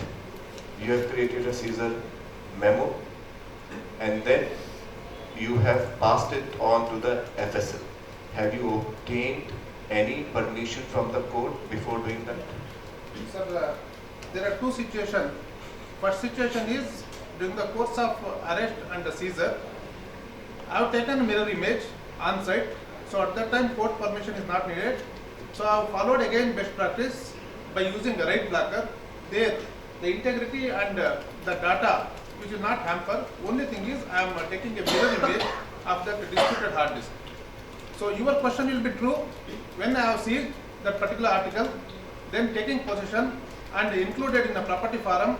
Then if I want to open and to do the mirror image, then I have to take a permission from the court, sir. So here it is a first situation. So under the circumstances, no prior permission from the court was obtained. So it is not needed during the course of investigation. During the seizure, I have done on-site imaging. That is not needed in the first situation. So this lies under first situation. But in the second situation? Second situation, it is a must. So second situation is not arise in my investigation. Lordship, I think we are looking into some kind of a confusion here. That hard disk integrity can be maintained by use of a write blocker, but a mobile phone that has been seized by him cannot be write protected. And also, Lordship, I wish to flag that AISS never received or never moved any application before the learned court and obtained any prior permission for this. I think it's an admitted position. Yes, yes, Lordship. And also the fact is, they are talking from a point of view of best practices. Now, best practices of a private organization and the best practices of a CBI manual.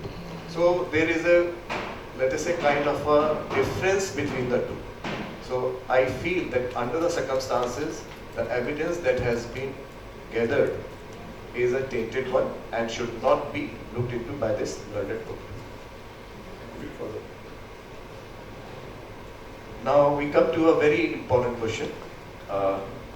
How do you prove that the actors in the alleged CSAM were actually minors? Sir, in my case, I can able to trace one victim out of two, and I have collected the age certificate and school records to prove that she is minor, that is below 18 years. And another victim which could not able to find out, but whichever the victim I have traced, even I have sent a medical examination, that is ossification test. So they will examine the bone age and they have given the age limit is from 14 to 16 years. So again it will come under minor. Second one is I took opinion from the medical practitioner based on the appearance and based on the body development and other features. They opined that she is also minor. Sir, any opinion taken from a medical professional is falling under section 45 of the Indian Evidence Act. Yes. And it is an advisory opinion only, it is not admissible before the court. But I have a more important issue here, ossification test. And you are saying the person was declared to be a minor. Have you obtained the consent of the guardians or the parents of the victim to proceed for this ossification Yes, test? sir. I have taken permission from the parents. I have took permission from the minor, that is victim. Then I informed to the court. Then only I proceeded further investigation for medical examination, and even medical practitioner also took consent in written. Then they have conducted the medical examination. The point is, under the circumstances as narrated by you, there is a violation of the bodily privacy of the victim, because ossification test is just like that. What I am looking into is that ossification tests, as per the rulings given by the Supreme Court, it is always plus minus 2 years. You have said minors. Minors does not mean anything. Is it 12, 13, 8, 9, 14, 16? Just saying minors, it won't do. Also, under the circumstances, the Juvenile Justice Board Care Act of 2015 and rules clearly state a fact that school records, date of birth, shall be taken and considered as a proof of age of a minor. So if you had got the school records, then what was the need of an ossification test? And this Juvenile Justice Board Care Act of 2015 is applicable to CSAM victims as well. So I feel that in this particular case, when the school records were sufficient enough, ossification test should not have been done. And I am still not clear, because the documents that you have attached about the school records, I would just like to know what school records you are looking into. So once I traced the accused, the investigating main duty is to send it to medical examination for care and for counseling. So at that time, based on the request and consent, they have undergone for the medical examination along with ossification test. Ossification test is one part with the complete procedure, and during the course of But AISS Sahab, why this ossification test was a necessity? because when the school records, you have yourself said, and also when we are saying minor, your charge sheet does not mention the age of the victim. yes, the kind submission at the preliminary stage, I have sent it to the medical examination.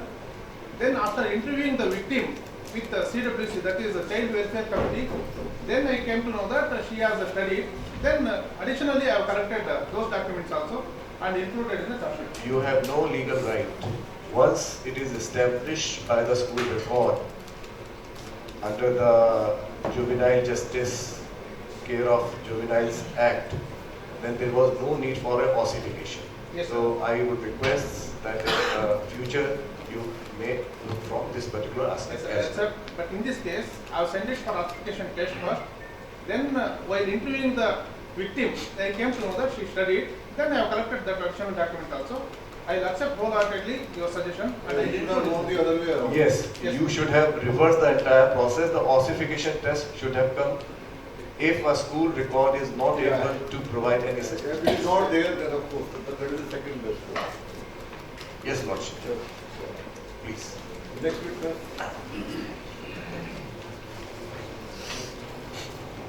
Lordship, I would like to invite forensic science scientists in the case of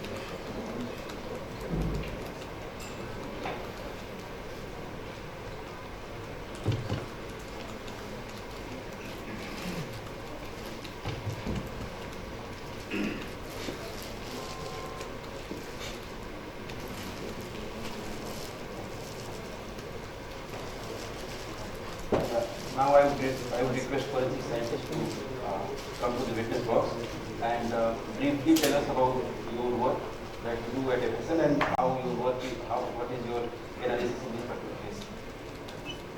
Because we will take the oath. I swear in the name of God, I speak truth, nothing but truth. Sir, what role you have actually played in this particular case? Yes. My name is Krishna Sastry, son of Mr. Veerbatraya. Age 54 years. I am working as forensic scientist in the Central Forensic Science Laboratory for the last 25 years. During my course of my service, I examined more than 1500 cases and deposed evidence in the various courts of law, reported by the various central and state law enforcement agencies, honorable courts and commissions. The exhibits of this case were sent to my laboratory in sealed cover on 29/4/2023 dated, along with, remember, a letter addressed to my director sent from Superintendent Police Cybercrime, Bangalore, dated 1-2-3/24/4/2023 in sealed condition, and all the seals that were sent to my laboratory has been examined and they were in intact position. After the formal process of accepting the case has been done, as per the office procedure, the case has been given to me for the purpose of examination. The seal cover consists of forwarding letter in 4 pages. The first page mentions about the brief facts of the case, and page number 2, 3, 4 contains the annexure 1, 2, 3. Annexure 1 completely described about the exhibits. There are 4 exhibits in this case. Exhibits, what the model number, make number, serial number has been described, and exhibits are also marked as ABCD. And Annexure 2 consists of the seizure memo, what are the locations from where it has been seized, on which date it has been seized mentioned. Annexure 3 contains a questionnaire, completely asking about the nature of examination that is required as a part of analysis of these exhibits. And there are 3 questions mainly asked as a part of this. Based on the brief facts about the case, the FSL has been asked to examine whether these computer systems or the electronic exhibits consist of any pornographic images in that. And second question that was asked, is there any trace of evidence?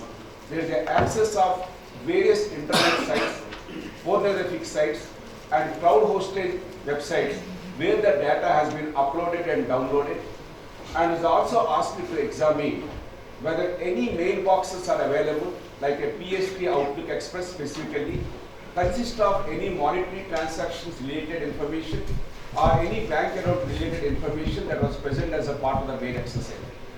And I have also been asked, based on the analysis of the RDs and based on the case history, whether is there any further evidence that is available which is relevant to the particular case has also been asked as a part of this. And if any evidence was found, the same could be provided to the investigating authorities, both in the form of soft copies as well as in the form of hard copies.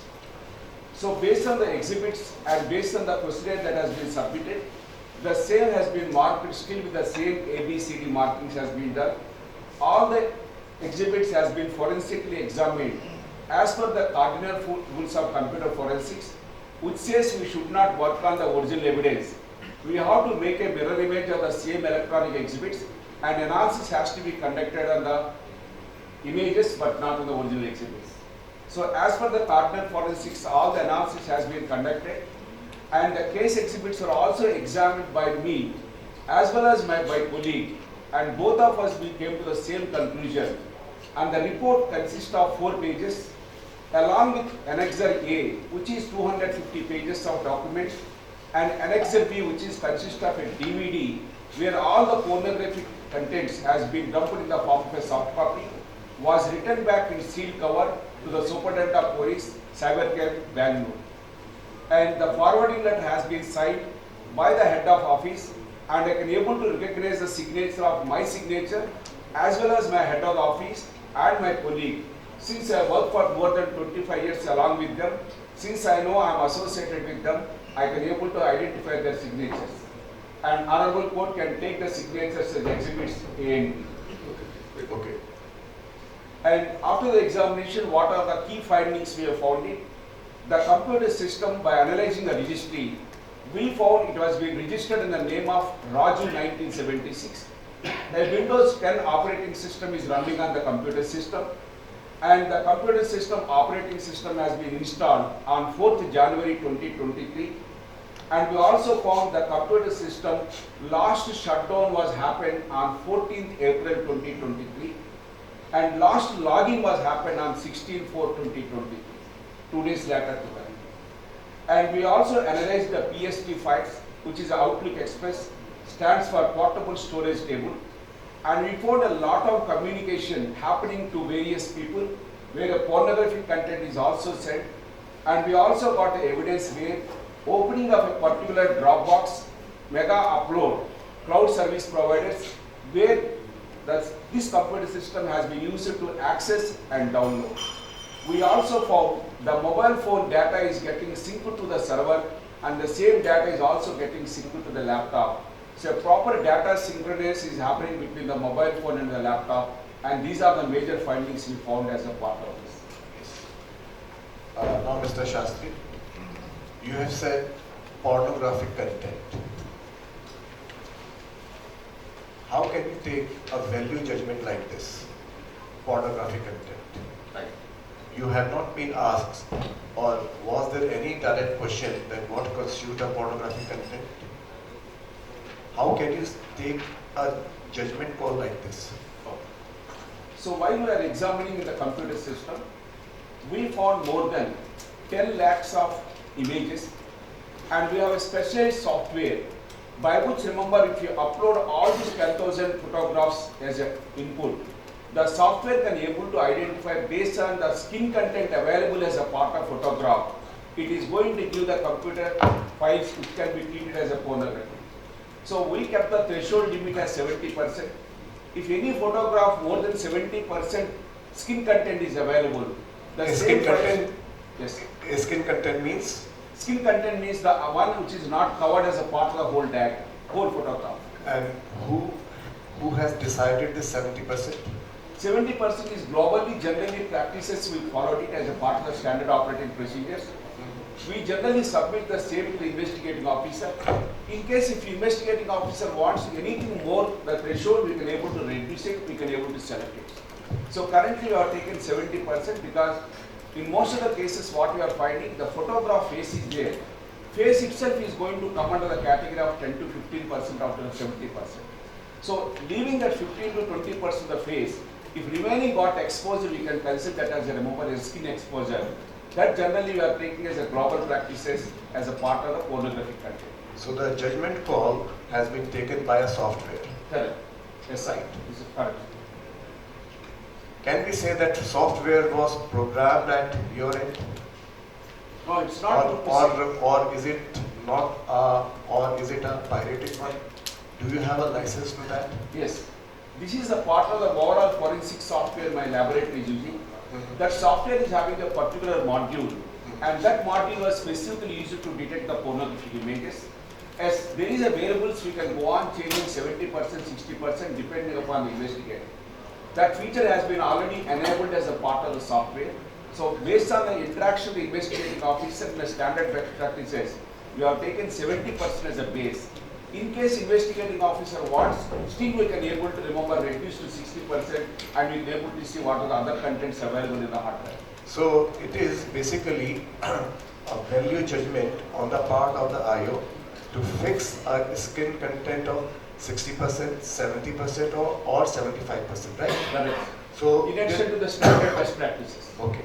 The point is, and this is, I feel, is a very disturbing trend, that exposure or skin content is arbitrarily decided by the IO. and the IO has said that please put your filters at 70%. And based on that 70%, certain 1,000 pictures have been identified as a pornographic content. The point is, even if the content, the skin content or the skin exposure is 75% or 80%, that does not mean that the concerned image or concerned photograph is obscene in nature. True to say. Right. I will agree for there is a one request. You have also mentioned in your Caesar memo that the IO found the computer was on during the raid on 16/4/2023. But the last shutdown was on 14/4/2023. So there is an anomaly of these two dates. That is a 48 hours. 14/4 and 16/4. How could it be possible? Yes. The meaning of 16/4/2023, which is nothing but the computer system when the IO went for on was shut down. If you look at it, 16/4/2023 it was in on condition as per the IO and was also as per the Caesar memo. But in my forensic report I have given it was last shut down on 14/4. Why this anomaly? The 14/4/2023 is based on the registry analysis of the computer system, and registry is going to maintain when it was properly shut down. The proper shutdown is a case where the user will go to remember the menu, and if he makes it a shutdown, that is called proper shutdown. So proper shutdown of the computer system and the operating system has been happened on 14/4/2023. Later in my same report I have also mentioned about, if you look at on page number 46, I clearly mentioned about the last login has happened on 16/4/2023 at morning 8:45 a.m. So login has happened on 16 again, but why the last shutdown is showing? Because the IO must have pulled the plug and is not properly shut down the computer system. Since it was not shut down properly, that was the reason why, remember, the computer system is showing still in on condition on 16/4/2023.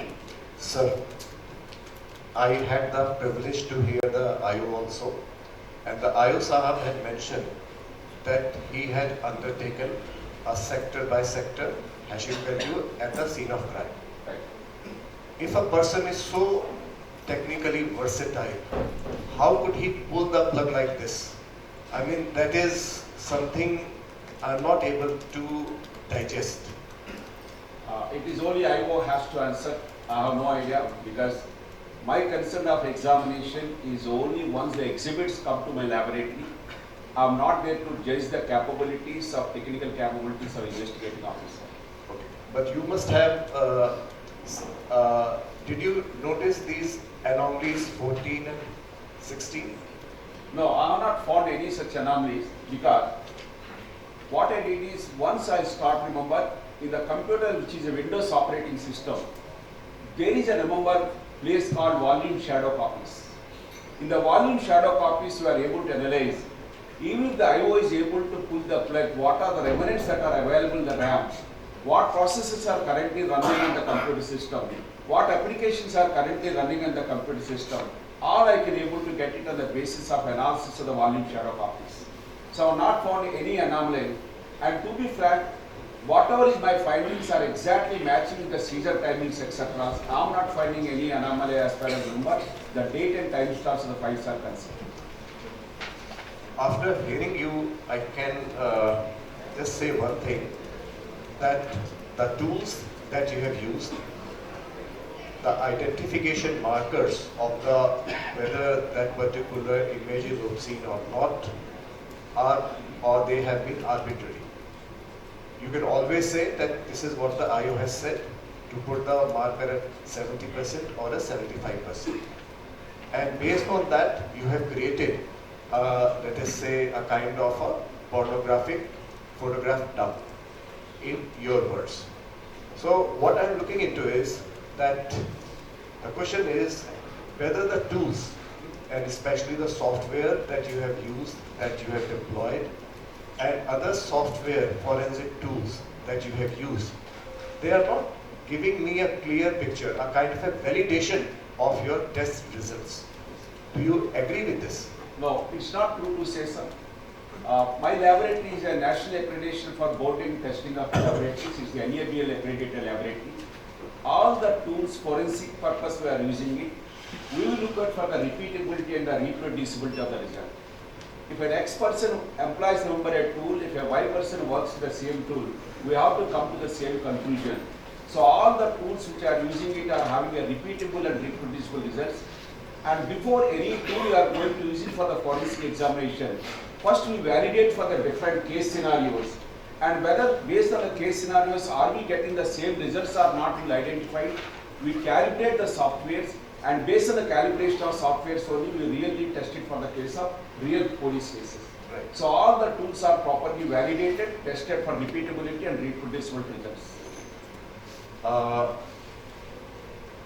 The artifacts that you examined were hard disk and a mobile device, right? Are you an accredited laboratory under Section 79A of the IT Act to examine both these artifacts? No, our laboratory was not accredited in Section 79 of Indian Information Technology Act as government examiner of digital documents. It is under process. We already established all the standard operating procedures. We operate for the same.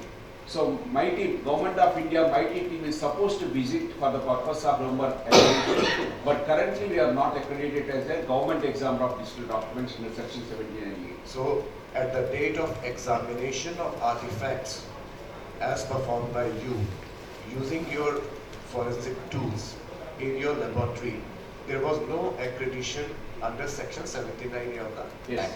I will agree for it. So that takes me to a last question. Under the circumstances, are you competent to give an opinion of this nature? It's not true to say. I'm competent. I'm a subject matter expert with all qualifications required, and I'm able to prove it beyond my doubt in various several courts of law. So I feel that I'm competent enough to give that. Yes, I mean, you have got a vast experience and you are a very learned person, but still, not having an accreditation at that point of time puts a question mark on the report that is submitted by you.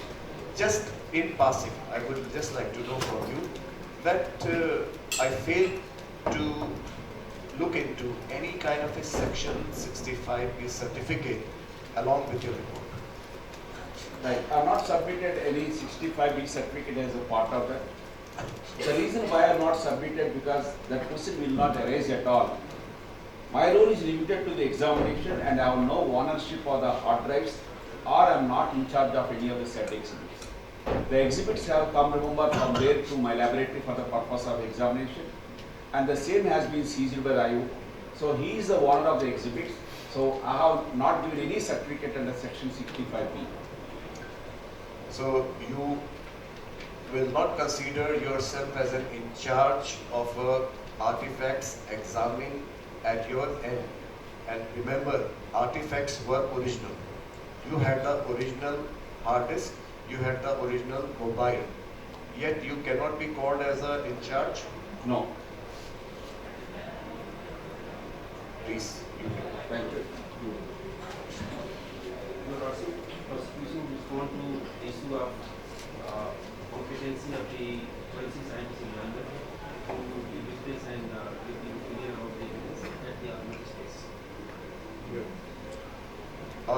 Lordship, after hearing the IO and the forensic expert, I can say only one thing,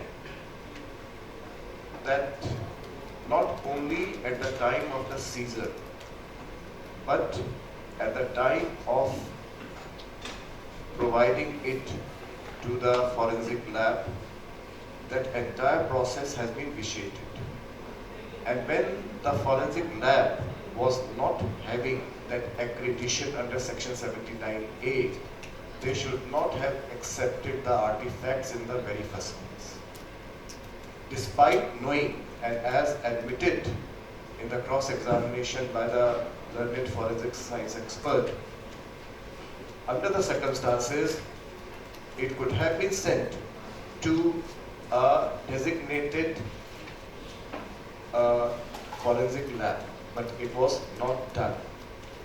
So the entire process of not only the seizure, but the entire process of collection and subsequently the opinion given by the learned forensic scientist, I am putting a big question mark on this, and this may not be taken as admissible in evidence before this learned court. And Lordship, apart from that, another crucial aspect was the CCTV footage. Now CCTV footage is one important piece of evidence, and it is part of the best evidence rule. Now this evidence is still not produced in a proper form. They have just produced an extract of that CCTV footage. It has to be the entire collection of events. The division bench of Delhi High Court in a Tripaঠি's case has expounded a theory of silent witness, and they have mentioned that a CCTV camera is a silent witness that records each and every event that is happening before it. So we are just, the Lordship has, they further said that we are just examining the events that has happened. So it is a silent witness. So I feel that silent witness evidence that has been placed before the court is not a proper evidence. Your Honor, would like to submit arguments to the point number 1. The forensic scientist has done exhaustive analysis on the seized digital media and has collected necessary information to prove that accused person has control over the seized activity. This is established by the advanced registry analysis, which was explained by the forensic scientist, which has recorded the username as the accused person's name and year of birth. Further, the email analysis of OSD files gives enough evidence regarding the accused person email ID, which is linked to the bank accounts, which was explained by the forensic scientist. Further, with regard to CCTV footage, I feel it is inappropriate to question the relevance of the evidence which is already admitted by the Honorable Court. The defense had opportunity to object during making of the evidence, marking of the evidence. However, it is pertinent to note that footage was captured by the device which is owned and operated by the public authority, that is City Traffic Management System. There would be significant impact if the device containing the footage that contains around 8 months capacity is removed, and hence the IO decided to collect the footage along with the Section 65B certificate under the Indian Evidence Act. Your Lordship, the city traffic management system was capturing the public footage, and it may have bearing on the privacy rights of unrelated parties. Hence, the relevant portion of the CCTV footage was taken into pen drive and was submitted before the court.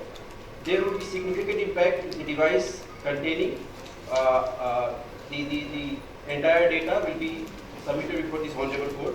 The IO has further issued preservation notice in the charge of the Traffic Management Center, so that could be further verified if required.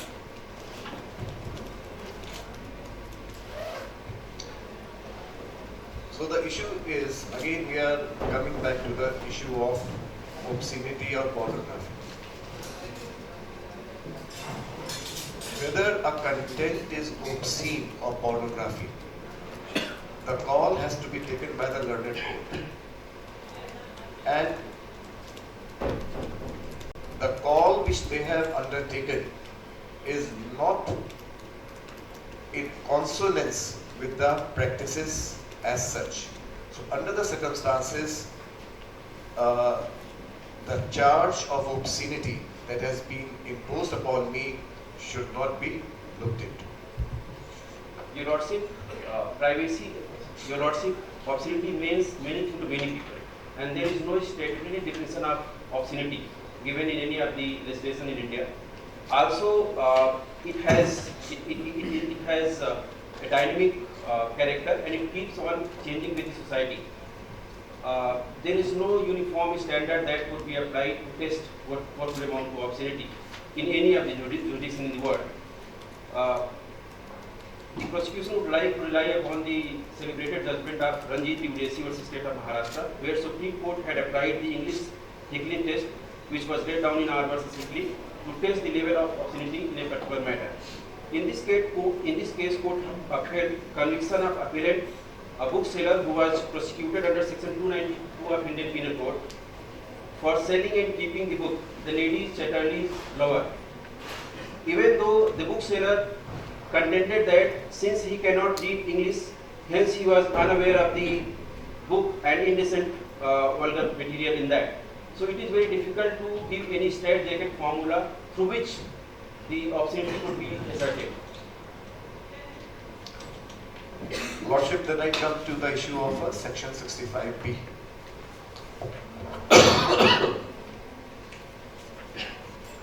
The investigating officer had obtained records from Mega Upload that provide a private storage and where the data has been downloaded.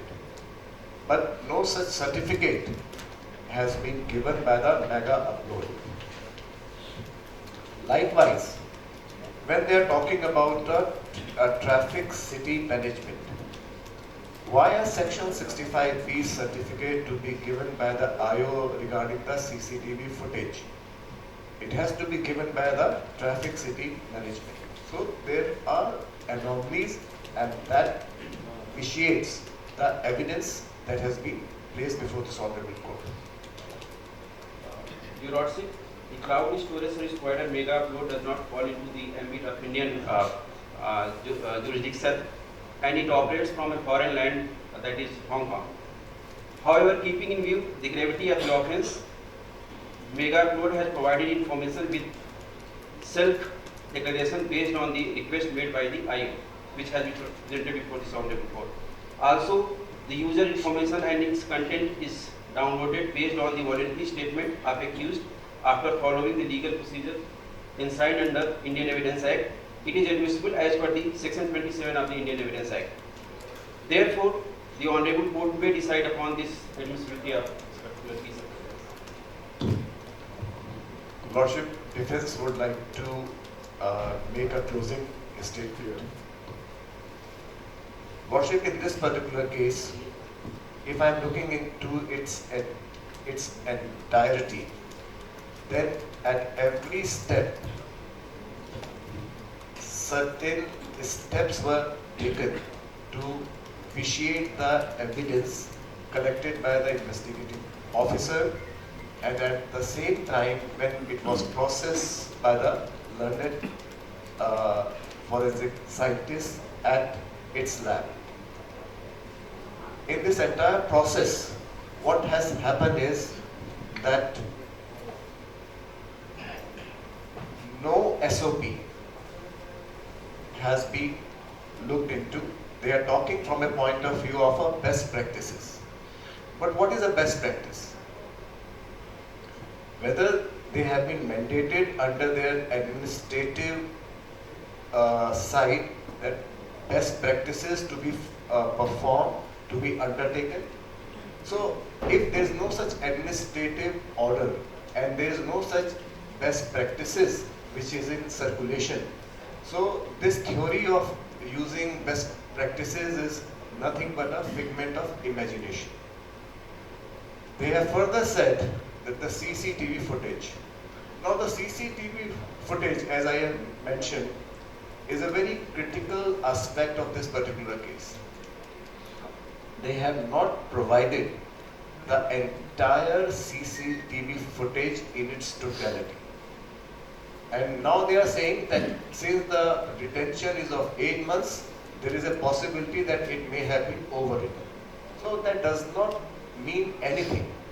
And also, we are looking not from a point of view of not only charges under the IT Act, but under the POCSO Act, where the reverse burden of proof under section 29 and 30 is upon me. If this entire evidence they have not been able to place before this court, and the court is not in a position to appreciate the same, I think I should be given a benefit of doubt because they have not been able to prove my guilt beyond a particular time. Lordship, another point is regarding the age of minor. There is still a question mark on the age of minor. So the age of minor is an important element. And also another important element here is that when we are looking into from the point of view of obscenity, they have no right to dictate or set any arbitrariness that it is 70%, 75%. That does not mean anything. Who are they to say if it is 70% skin show, it is obscene? If it is 75% skin show, it is obscene. No, the law does not work like this. Then they say it is a global practice. I do not know whether it is a global practice, but do we have any judicial precedents here? So, under the circumstances, the evidence that has been placed does not speak volume about their creditworthiness. I rest my question. Your Lordship, when it comes to best practices relating to the investigation of the cyber crimes and presentation of evidence before the court of law, there is no procedure prescribed under the Indian Evidence Act. However, through series of judgments which have been appreciated by the courts, the evidences have been presented before the court and IU has taken those things in account. And similarly, when it comes to forensic analysis of the evidence gathered, the forensic lab has also followed the best practices which is globally accepted and has been approved in many cases by the Indian courts as well. So, Your Lordship, through witness number 1 and 2, the evidences have already been proved before this honorable court. So, prosecution would like to make prayer. It is humbly submitted before this honorable court in the light of the arguments advanced, cases and authorities cited. May this court be pleased to hold the evidence produced before the honorable court admissible. To uphold the validity of electronic evidence under the Indian Information Technology Act 2000 and Indian Evidence Act 1872 and pass any other order, directions and reliefs that it may deem fit in the best interest of the justice, equity and good conscience. All of which is most humbly and strictly submitted. Thank you. Yeah, arguments, the APP and the council appearing for the accused.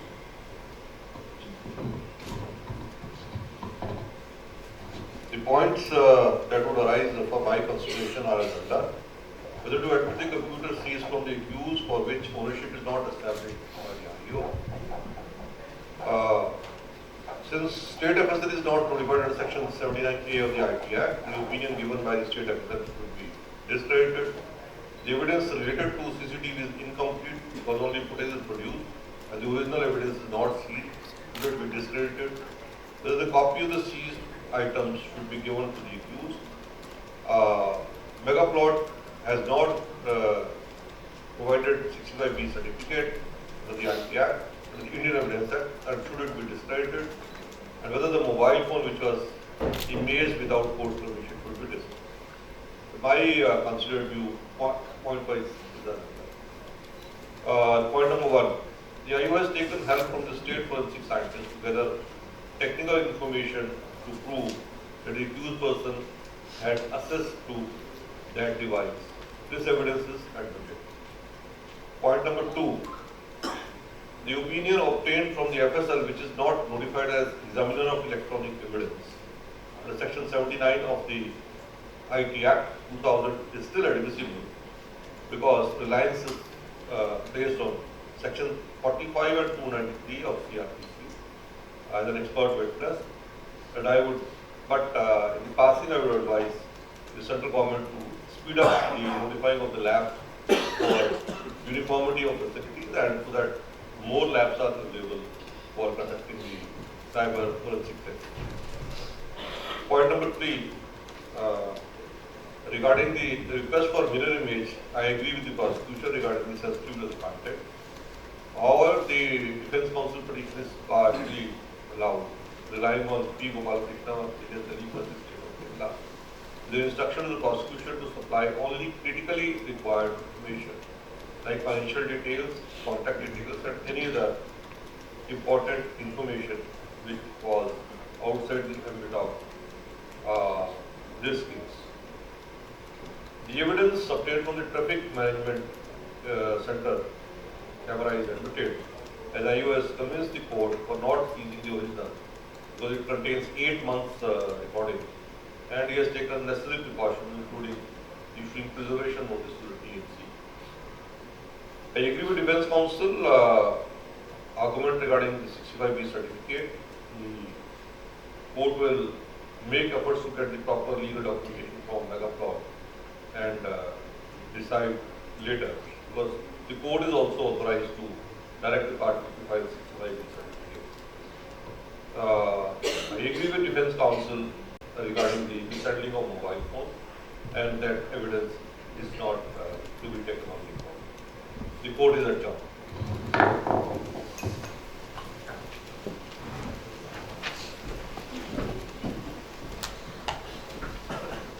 Once again, thank you all. Thank you all for your patience. So this is the actual. Please be seated. I'm not retiring to my retiring home. There is no retiring. So exactly the code would be something like this.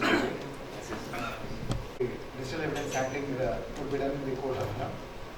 I once again thank the actors for this moot court proceedings, for accepting our invitation and putting their significant efforts in terms of time and energy. So before I conclude, I would request my colleague Shishidhar to please hand over a moment to Justice Salwan Singh.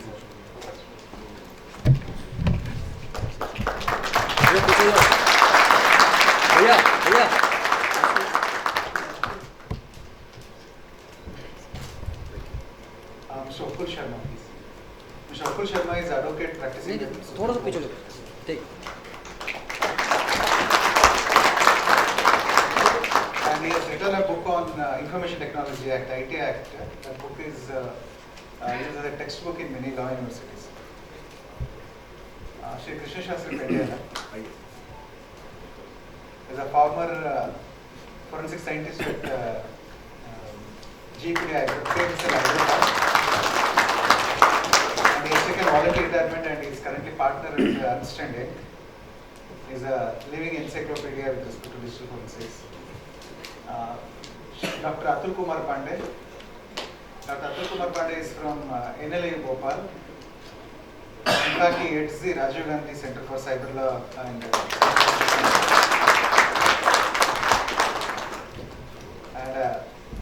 Shri Yashwant Kumar. Yashwant Kumar is Deputy Superintendent of Police working at Cybercrime Police Station CID headquarters. He is from all the way from Bangalore with uniform. Yeah. So I once again thank you all. We close the session now. Please. There is a lot of emphasis given on that.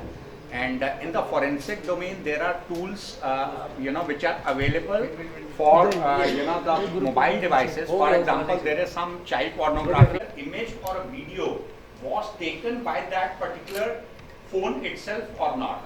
So the task in hand would have become slightly more easier because of the availability of the latest.